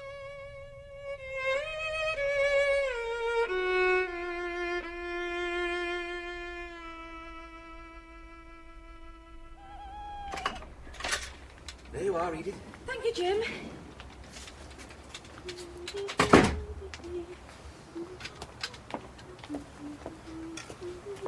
Excuse me. Oh, I'm terribly sorry. Didn't mean to startle you. Who are you, sir? Fact is, I'm lost. Can you tell me where I am? You're at King's Pyland Training Stables. Am I indeed? What a stroke of luck. Excuse me, sir. No, wait. I understand that a lad watches over the horses at night. How did you know that? Oh, is that his supper? Smells good. Let's stay where you are.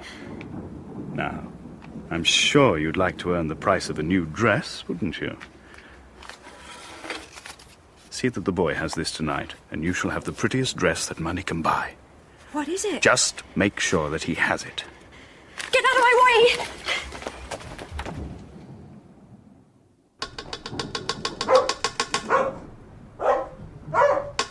Quiet, King. What's the matter with you? It's only Edie with the supper. Ned! Open the window, quick! What's the matter? Oh, Ned! What's wrong? Here, give me that. There's a man! He's coming over here! What? Did he touch you? He kept on about you! Me? I want to talk to you about Silver Blaze. It'll put some money in your pocket. Edie, run back to the house and get Mr. Straker, quick! Right! You shouldn't have done that. You damn tout. I'll show you how we treat your sort! What are you doing? Get away from that window! You get out now, or I set a dog on you! All right, I'm going. No need for violence. You should have helped me, you know.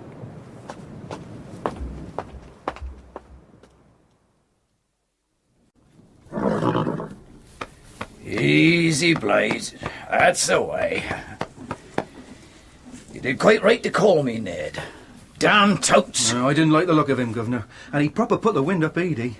Did he threaten you at all? Wow, not in so many words. But you should have seen his stick, huh? I bet he could be handy with that if he wanted. He'll likely not be back. But keep your eyes open. Mr. Straker. And make sure you lock this door after me.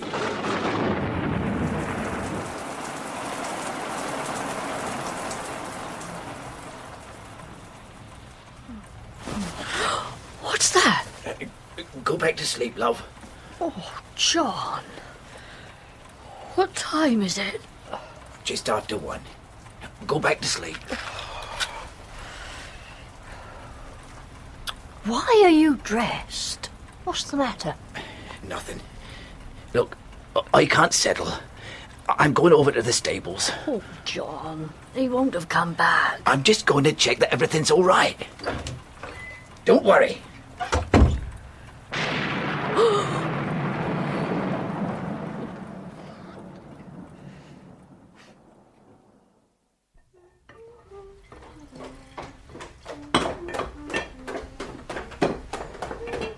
Good morning, ma'am.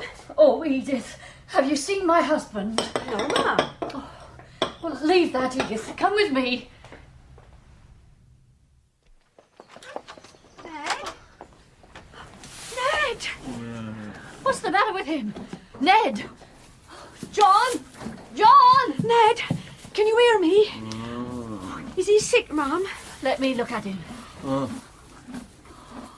Edie, I think he's been drugged. Drugged? Run up to the loft and wake Jim and Freddie. Yes, ma'am. Oh, my God! Edie! What? Silver Blaze! He's gone! I told you I could see something. It's Master's coat. What the devil's it doing out here? Fred, look. Down in the hollow. Oh, God. Careful. Oh, God almighty. Pull yourself together. Help me get him covered up before the missus sees him. Freddie! Jim! Are you down there? Go back, Mom! He'd eat on there, see? What do you mean? Move aside. Oh. Do as I say. Yes, Mom.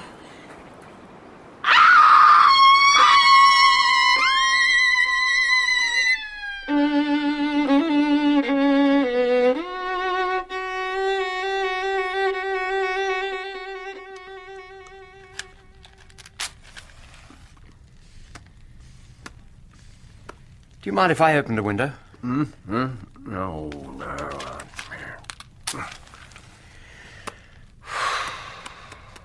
Sherlock Holmes had been up since long before breakfast, rambling about our room with his chin upon his chest and his brows knitted, charging and recharging his pipe with the strongest and most foul-smelling black tobacco, and absolutely deaf to any of my questions or remarks. I said, would you mind if I opened a window? Now, where the devil did I put that telegram? I knew perfectly well what it was that he was brooding over. There was only one problem before the public which could offer any challenge to his powers of analysis. Oh, Watson, where is that damn thing? Perhaps if the air were a little clearer, you'd be able to see where you put it. Ah!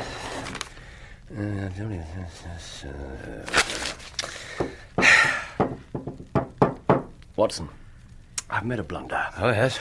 Yes, I'm afraid it's a more common occurrence than anyone would think who only knew me through your ridiculously romanticised writings. Now, wait just 1 minute. What? If we're going to have this argument yet again, I insist on... I've never known a man who so despised fresh air. And before we start in on my shortcomings, may I say that nothing I've ever done could possibly irritate you half as much as that laugh irritates me. Really? Really. Huh. That's fascinating. Why haven't you mentioned this before? Well, perhaps your forthcoming nuptials have given you a new spirit of frankness.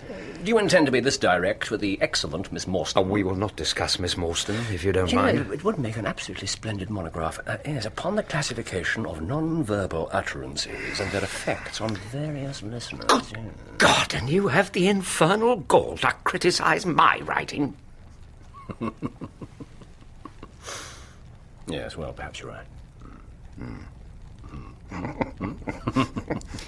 Well, what's so amusing about fresh air, anyway? No, it was just that your mentioning it was so beautifully apposite. I have to go down to Devon. Ah, to the King's Pyland Racing Stables on Dartmoor. Bravo, Watson. Yeah, I've been expecting it. I'm only surprised that you weren't sent for 2 days ago. I was. As I said, a blunder.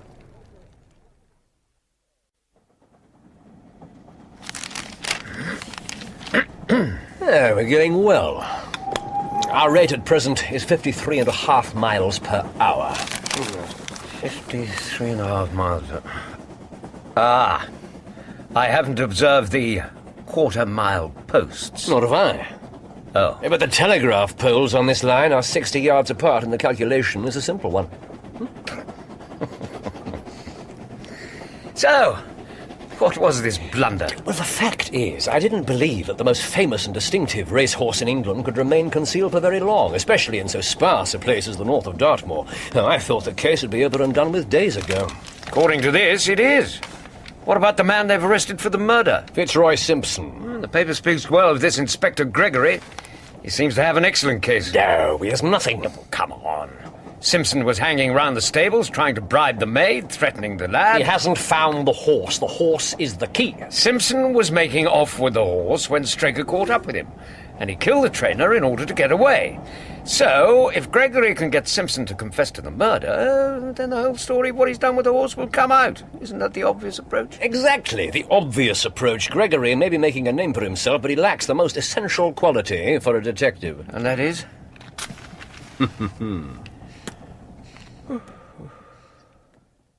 Mr. Holmes, Dr. Watson, an honour. Inspector? May I present Colonel Ross, the employer of the murdered man, and the owner of Silver Blaze. Good afternoon, Colonel. Mr. Holmes, Gregory here speaks very highly of you. I trust you will live up to his recommendations.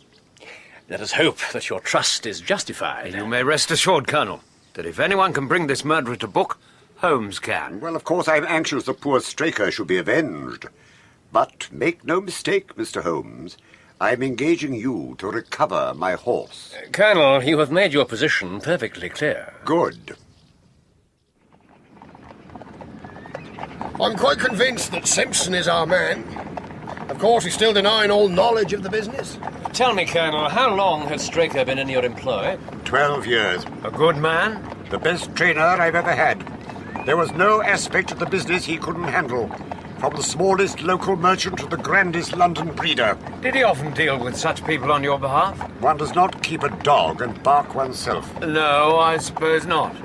Tell me about the horse. Silver Blaze.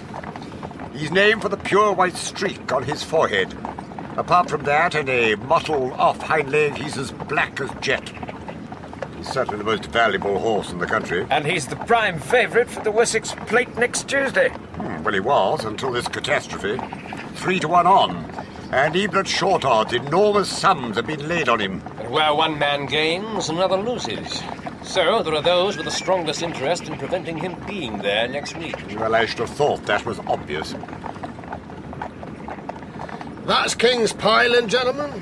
Off to the west. Very isolated establishment. I saw another group of buildings some way back. Capleton Stables. Lord Backwater's establishment. He owns Desborough. That's the second favourite for the plate. I suppose the damned animal will walk away with it now. Scandalous. Who runs Capleton? A man called Silas Brown. Unlikable sort of fellow. He and the Straker couldn't stand the sight of each other. And the two establishments are, 2 miles apart? Something like that. Too damn close, if you ask me. You value isolation, Colonel. Of course. Secrecy is essential. Fortunes can be made and lost on inside information. The business is full of rogues, touts, spies, what have you. Simpson is one such. I discovered he's got bets placed against Silver Blaze. And what amount? £5,000. Good God.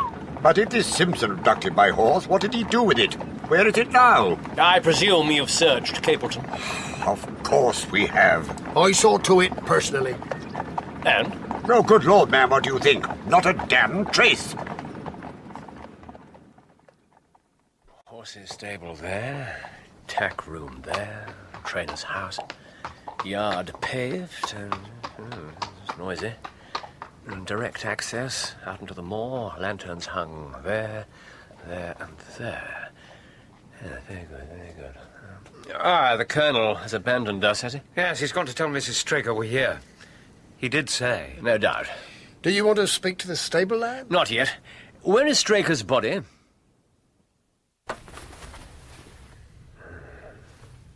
Good God. Quite, Doctor. Repeated blows to the side of the head. Almost the entire left side of the skull is shattered. A weighted club is a coward's weapon. Simpson had in his possession a stick with a hollowed-out end filled with lead. If owning a Penang lawyer makes a man a murderer, you should be out arresting a sizable portion of the population. I do have other evidence against the man, Mr. Holmes. Did you examine Simpson's stick? Minutely. And?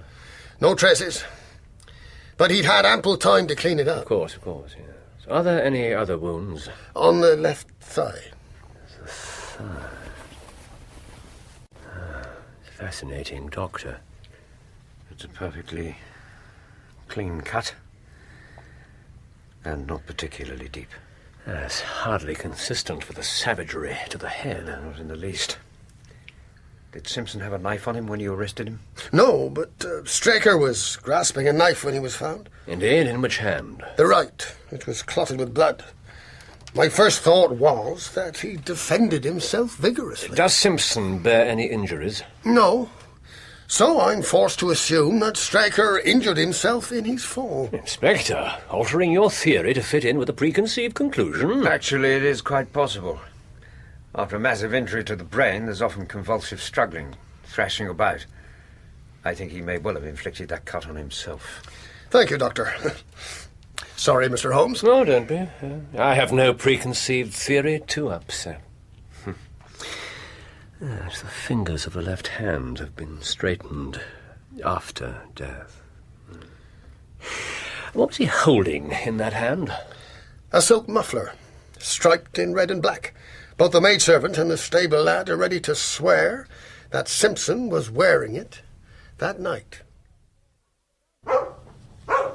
Quiet, King! Down, boy!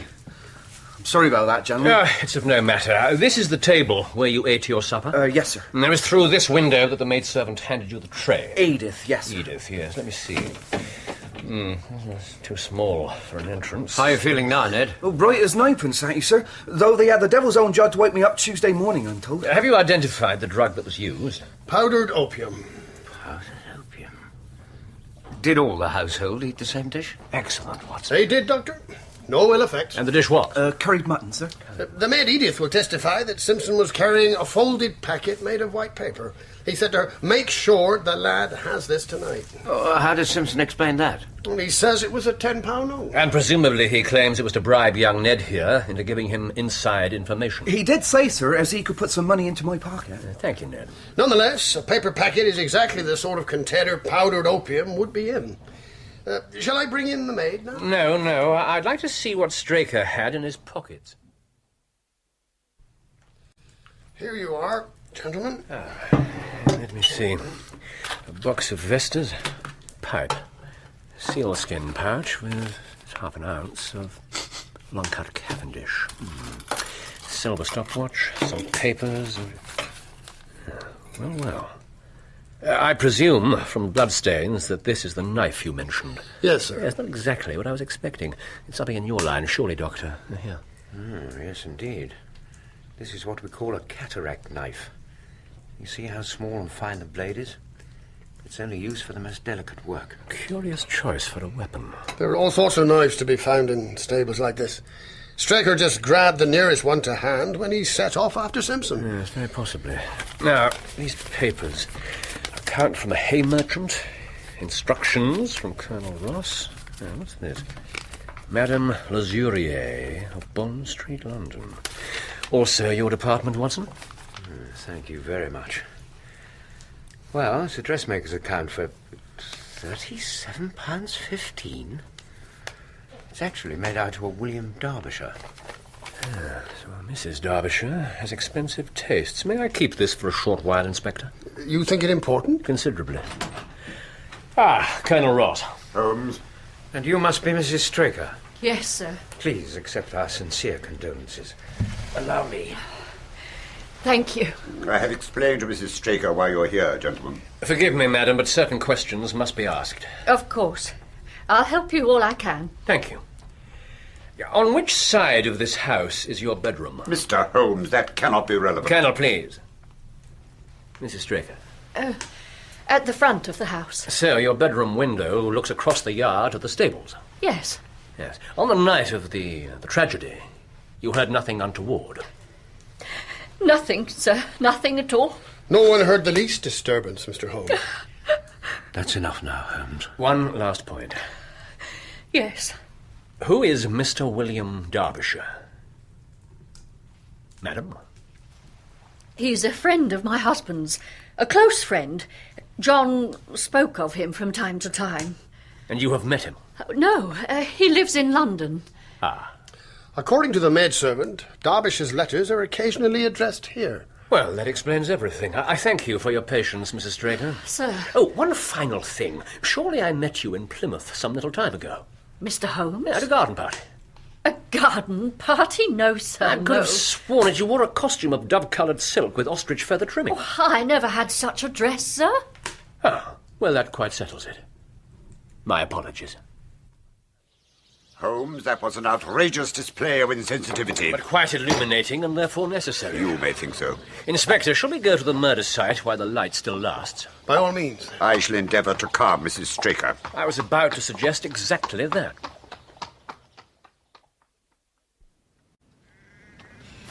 This is the spot, gentlemen. Straker's coat was on the tree up there.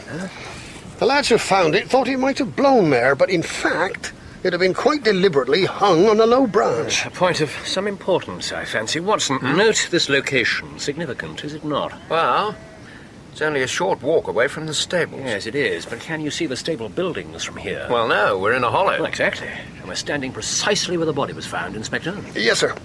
I had that matting placed there to preserve any markings. Ah, excellent. I brought along one of the boots which Straker wore, one of Fitzroy Simpson's shoes, and a cast horseshoe of Silver Blaze. My dear Inspector, you surpass yourself. Oh, thank you, Mr. Holmes. Pray, let me see. Yeah. Yes, it's good. Good. Now, stand back, if you please.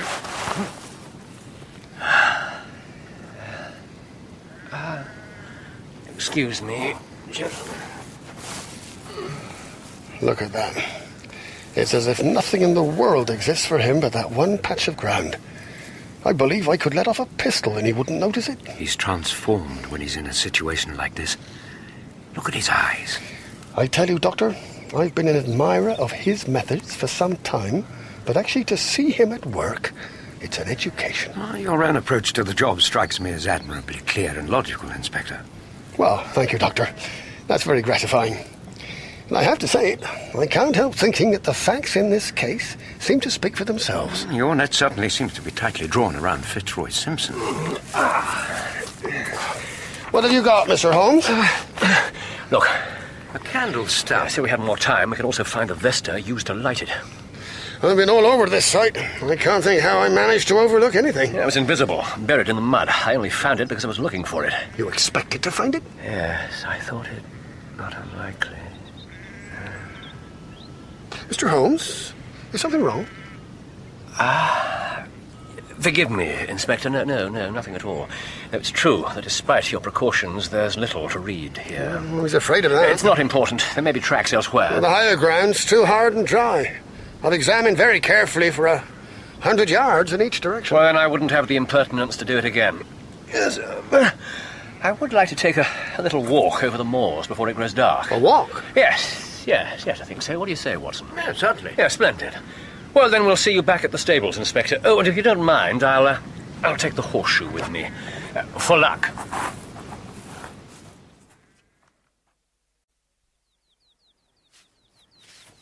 Your leg holding up, Watson? Yes, never a twinge. Thank you.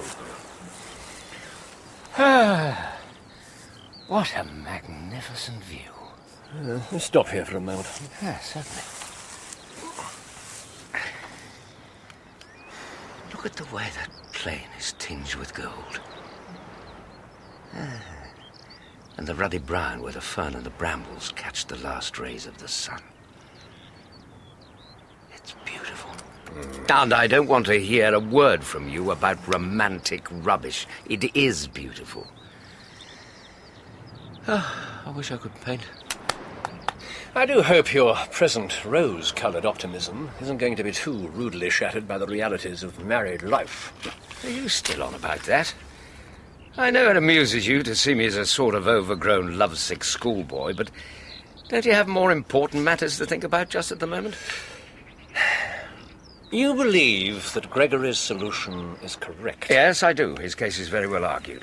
Simpson has a considerable financial interest in the disappearance of the favourite. He had clear access to the stable lad's meal through that window. He was armed with a heavy stick, and his muffler was found in the dead man's hand. That business with the paper packet... Yeah, a clever counsel would tear it all to rags. The muffler was lost on the moor, the stick is a perfectly common item. He leaned in the window to look at the animal no more, and the packet was exactly what he claimed it to be, a £10 note. Well then, what's your case? I have none. Then aren't you being a trifle hasty in dismissing Gregory? Oh, I have the solution. You know who the murderer is? Yes, but I have no case because I have no proof. I have a number of loose threads, but nothing to bind them together.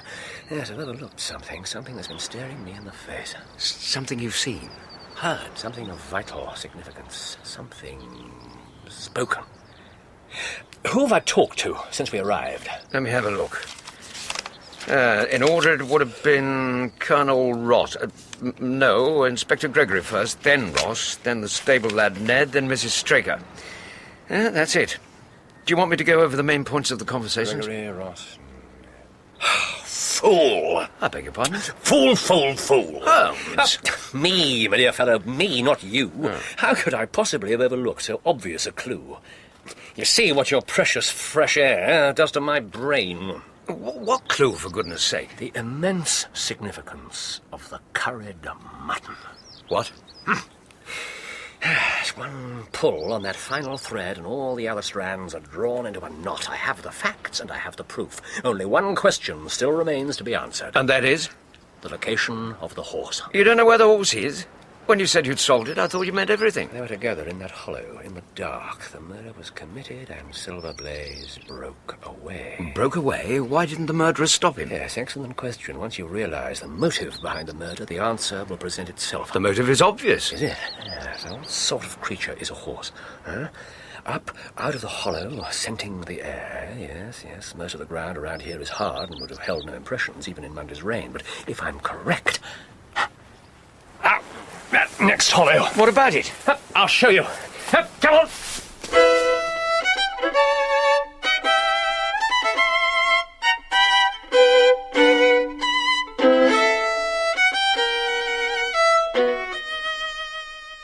On the night of the murder, this hollow must have been as soft and muddy as the one where the murder was committed. So must every other hollow on Dartmoor.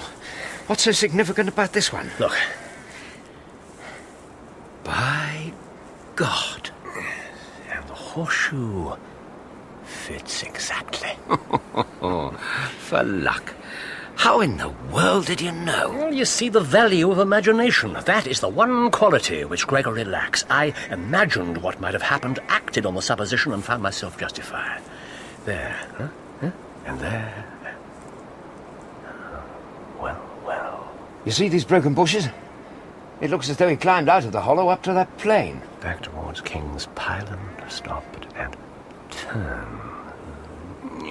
Yes, my dear fellow, exactly as I expected. How can we follow the tracks once the horse reaches the hard ground? We can't, but it's not important. Not important? But he could have wandered off anywhere. No, I think not. So where did he go? You're not going to tell me, are you? How's the light? Just time, I think. For what, pray? For obtaining some expert advice. What the devil do you want here?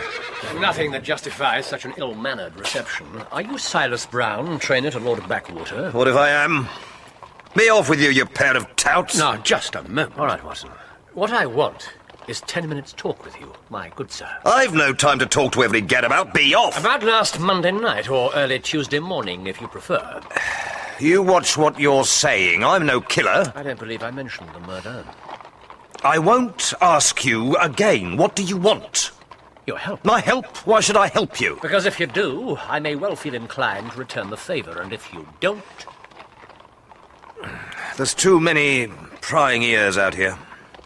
This way. Watson, wait here. Don't let anyone disturb us. Are you coming or not? I'm a busy man. I shan't need more than a few minutes. You're doing what? We are returning to London by the midnight express. We've got a charming little breath of your beautiful Dartmoor air, but now we must depart. Mr. Holmes. Doctor. Sorry, Inspector. You know as much as I do. So, you're giving up. You despair of arresting the murderer of poor Straker. There are certainly grave difficulties in the way. And the horse? What about the race? Since you can offer me no hope, I urge the public to withdraw Silver Blaze's name from the entries. Absolutely not. He must let the name stand. Yes, well, I'm very glad to have your opinion, sir. I have every hope that your horse will be there at the fall of the flag next Tuesday. Have you indeed? And I plan to be there to see him run. I suggest that you have your jockey in readiness. Inspector, a word with you outside. Straight away, Mr. Holmes. Oh, Colonel, I trust you've no objection to giving us a ride back into Tavistock. Thank you so much. Well, Doctor, I must say I'm disappointed in our London consultant. I don't see that we're any further advanced than when he came. At least you have his assurance that your horse will run. Yes, I have his assurance. I should prefer to have the horse. Easy, girl. Easy. There you go. Do you have a photograph of Straker? Yes, I do. Here. My dear Gregory, you anticipate all my wants. Good evening, Ned. Sir? Inspector? Mr. Holmes? Yes, Ned. Look, sir, I know it's not my place, and if the Colonel catches me talking to I'm sure we can rely on the Inspector here to keep a lookout. Certainly, Mr. Holmes. Well, thank you, sir. Well, it's Silver Blaze. The other lads are saying... Well, has that villain Simpson really done away with him? Because if he hasn't... Ned, you need have no fears. Please believe me. Colonel Watson. Climb aboard. You're damnably free and easy with my carriage, Holmes. After you, Inspector. Thank you, Doctor. Well, for heaven's sake, Holmes, are you coming or not? One moment, Colonel. Ned. Sir? Those few sheep in the paddock. Who looks after them? I do, sir. Have you noticed anything amiss with them of late? Well, sir, it's not of much account. Now go on. But 3 of them has gone lame, sir. A long shot, Watson. A very long shot. Thank you, Ned. Sir. Have you finished? May we depart? Gregory, let me recommend to your attention this singular epidemic among the sheep. You really consider that to be important? Exceedingly so. Thank you, Mr. Holmes. Is there any other point you wish to draw to my attention? A curious incident of the dog in the night-time. But the dog did nothing in the night-time. That was the curious incident. Drive on.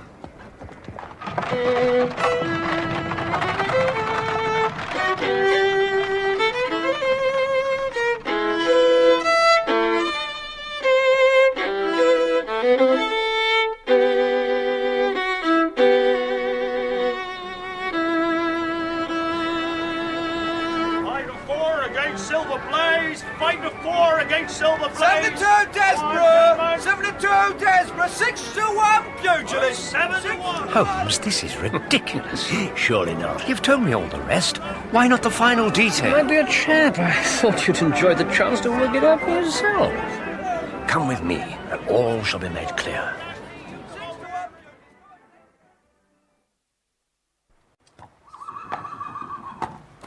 Out you come, boy. Easy, boy. Easy. Good day to you. Mr. Holmes, sir. You remember my associate, Dr. Watson? Sir? Mr. Brown. Any problems? None, sir. Everything's to hand, just as you ordered. Pleased to hear it. This seems to be a splendid beast. Your expert opinion, Watson. I take it this is Desborough. Magnificent. You wouldn't say that he's been ill-treated or deprived in any way? Ill-treated? I've rarely seen a finer-looking animal. But why should you think he... Brown, Colonel Ross will be joining us here shortly. You haven't told him? He knows nothing. I swear to you my first thought was to do what was right. God's truth. So I saw. But then the devil came into you when you thought of how much money could be made. Watson, Brown claims to be a reformed man. Your testimony would appear to support him. I'm not sure that I'd be willing to pledge his good behaviour in the future. Well, we shall just have to see. Silas Brown, you've kept your end of the bargain, so I shall keep mine. Be off with you, and be sure that our paths never cross again. God save you, sir. You too, Doctor. You can rely on me. I doubt it. There they are. Prepare yourself for the final act, Doctor. I don't think Colonel Ross will share your amusement. No, perhaps not. Good day to you, Colonel. Inspector Gregory. Mr. Holmes. Doctor. Mr. Holmes, I have seen nothing of my horse. At your insistence... That's my suggestion. I have allowed Silver Blaze's name to stand and my jockey to be weighed. Do you realize what penalties I shall face when the horse doesn't appear? By God, I'll sue you for every penny you possess. Tell me, Colonel, would you know Silver Blaze when you saw him? I, sir, have been on the turf for 20 years, and never have I been asked such a damn fool question. Know my own horse, indeed? Sir, your services are dispensed with. This nonsense has gone on quite long enough. I agree. Let us have no more nonsense. You engaged me to find Silver Blaze. I have done so. What? Then where the devil is he? Before you. Good God, man, that's not my horse. That beast hasn't a white hair on his body. Watson, be so good as to pass me that bucket. Yeah, certainly. Mr. Holmes, what's the meaning of this? Oh, bear with him. Inspector, I think I can see where this is all leading. Well done, Watson. Well, I'm damned if I can. Observe closely, gentlemen. This bucket contains spirits of wine. An excellent and versatile liquid. Easy boy. Ideally suited for the removal of nearly all types of... hold his head steady, Watson. Nearly all types of... paint and dye. Well, I'm damned. Bravo, Holmes. Wonderful. Mr. Holmes. Colonel. You take my breath away. Silver Blaze! Come on, Silver Blaze! Come on, Silver Blaze!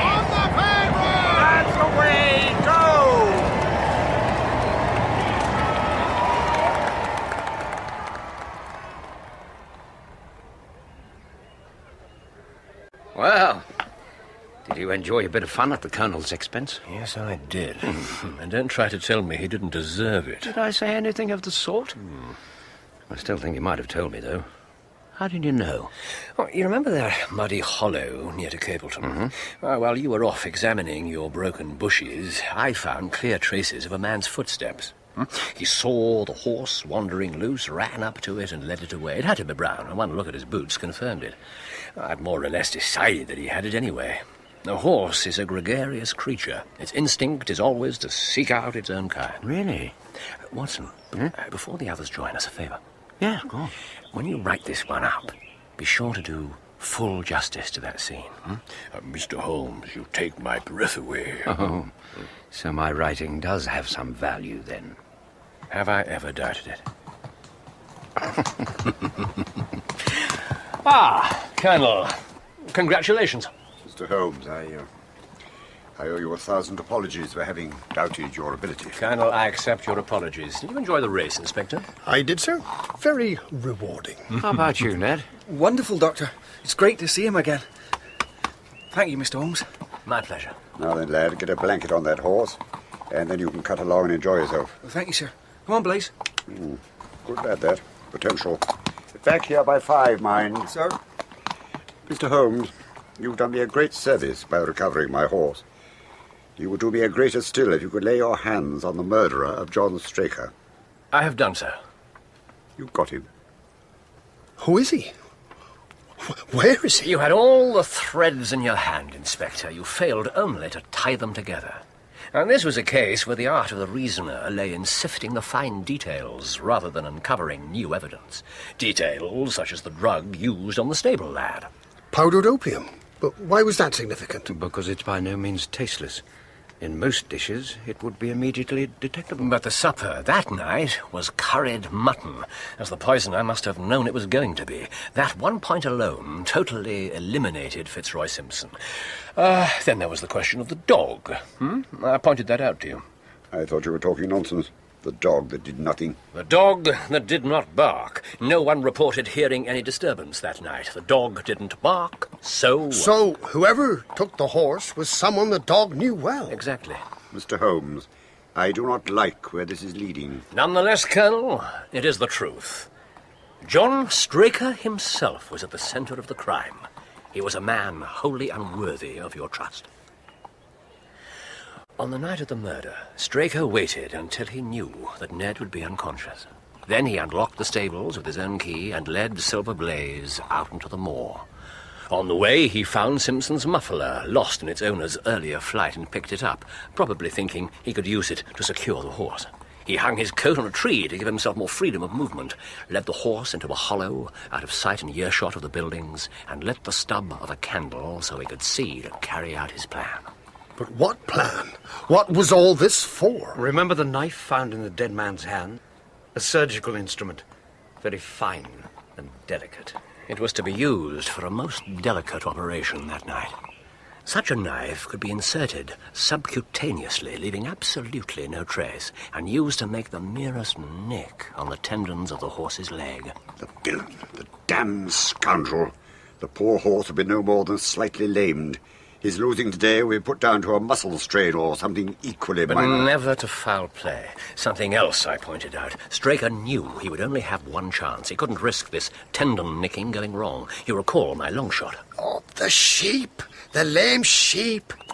By God, he'd been practicing. Exactly. Well done, Inspector. But why? Why did he want to ruin me? He didn't, Colonel. Not directly. This is the final loose thread. A 37-pound walking outfit from Madame Lesurier of Bond Street. Mrs. Straker's explanation of Mr. William Derbyshire did not convince me.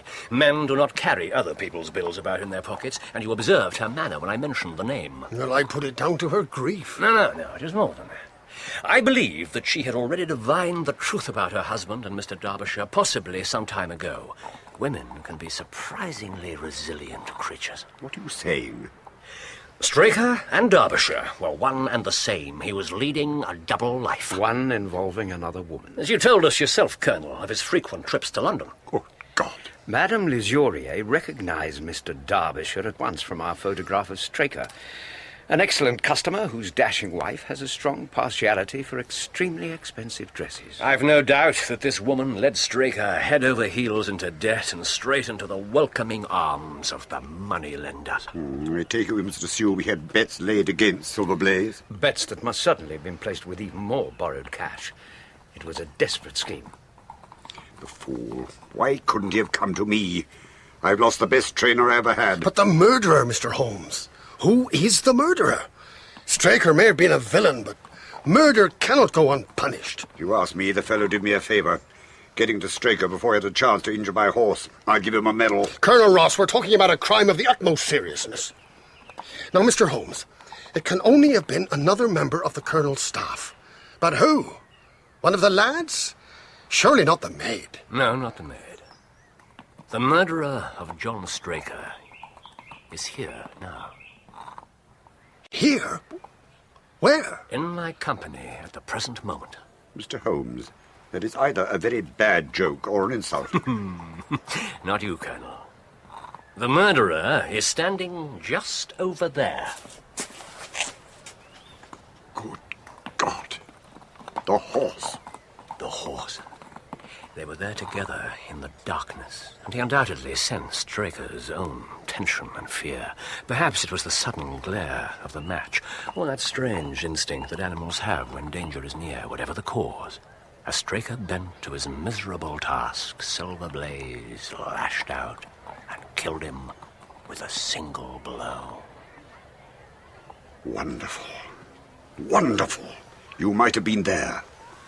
It was a privilege to listen to that, Mr. Holmes. Thank you. Wait. You've explained all but one thing. What's that, Colonel? Where exactly was the horse?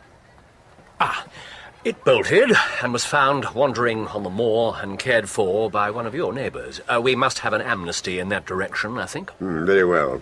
What matters is that Silver Blaze is home once more. And as for delivering the murderer to justice, well, no court in the land would declare him guilty. The verdict must clearly be self-defense.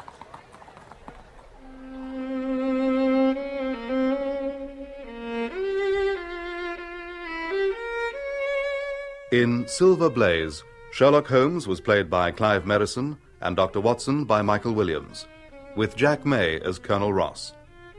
Inspector Gregory was played by Terence Edmund, John Straker by Fraser Carr, Mrs. Straker by Susan Sheridan, Silas Brown by Brett Usher, Fitzroy Simpson by Nigel Carrington, Ned by Mark Straker, and Edith by Petra Markham. Other parts were played by members of the cast. The violinist was Leonard Friedman. Silver Blaze was dramatized for radio by Bert Coules and directed by Patrick Rayner.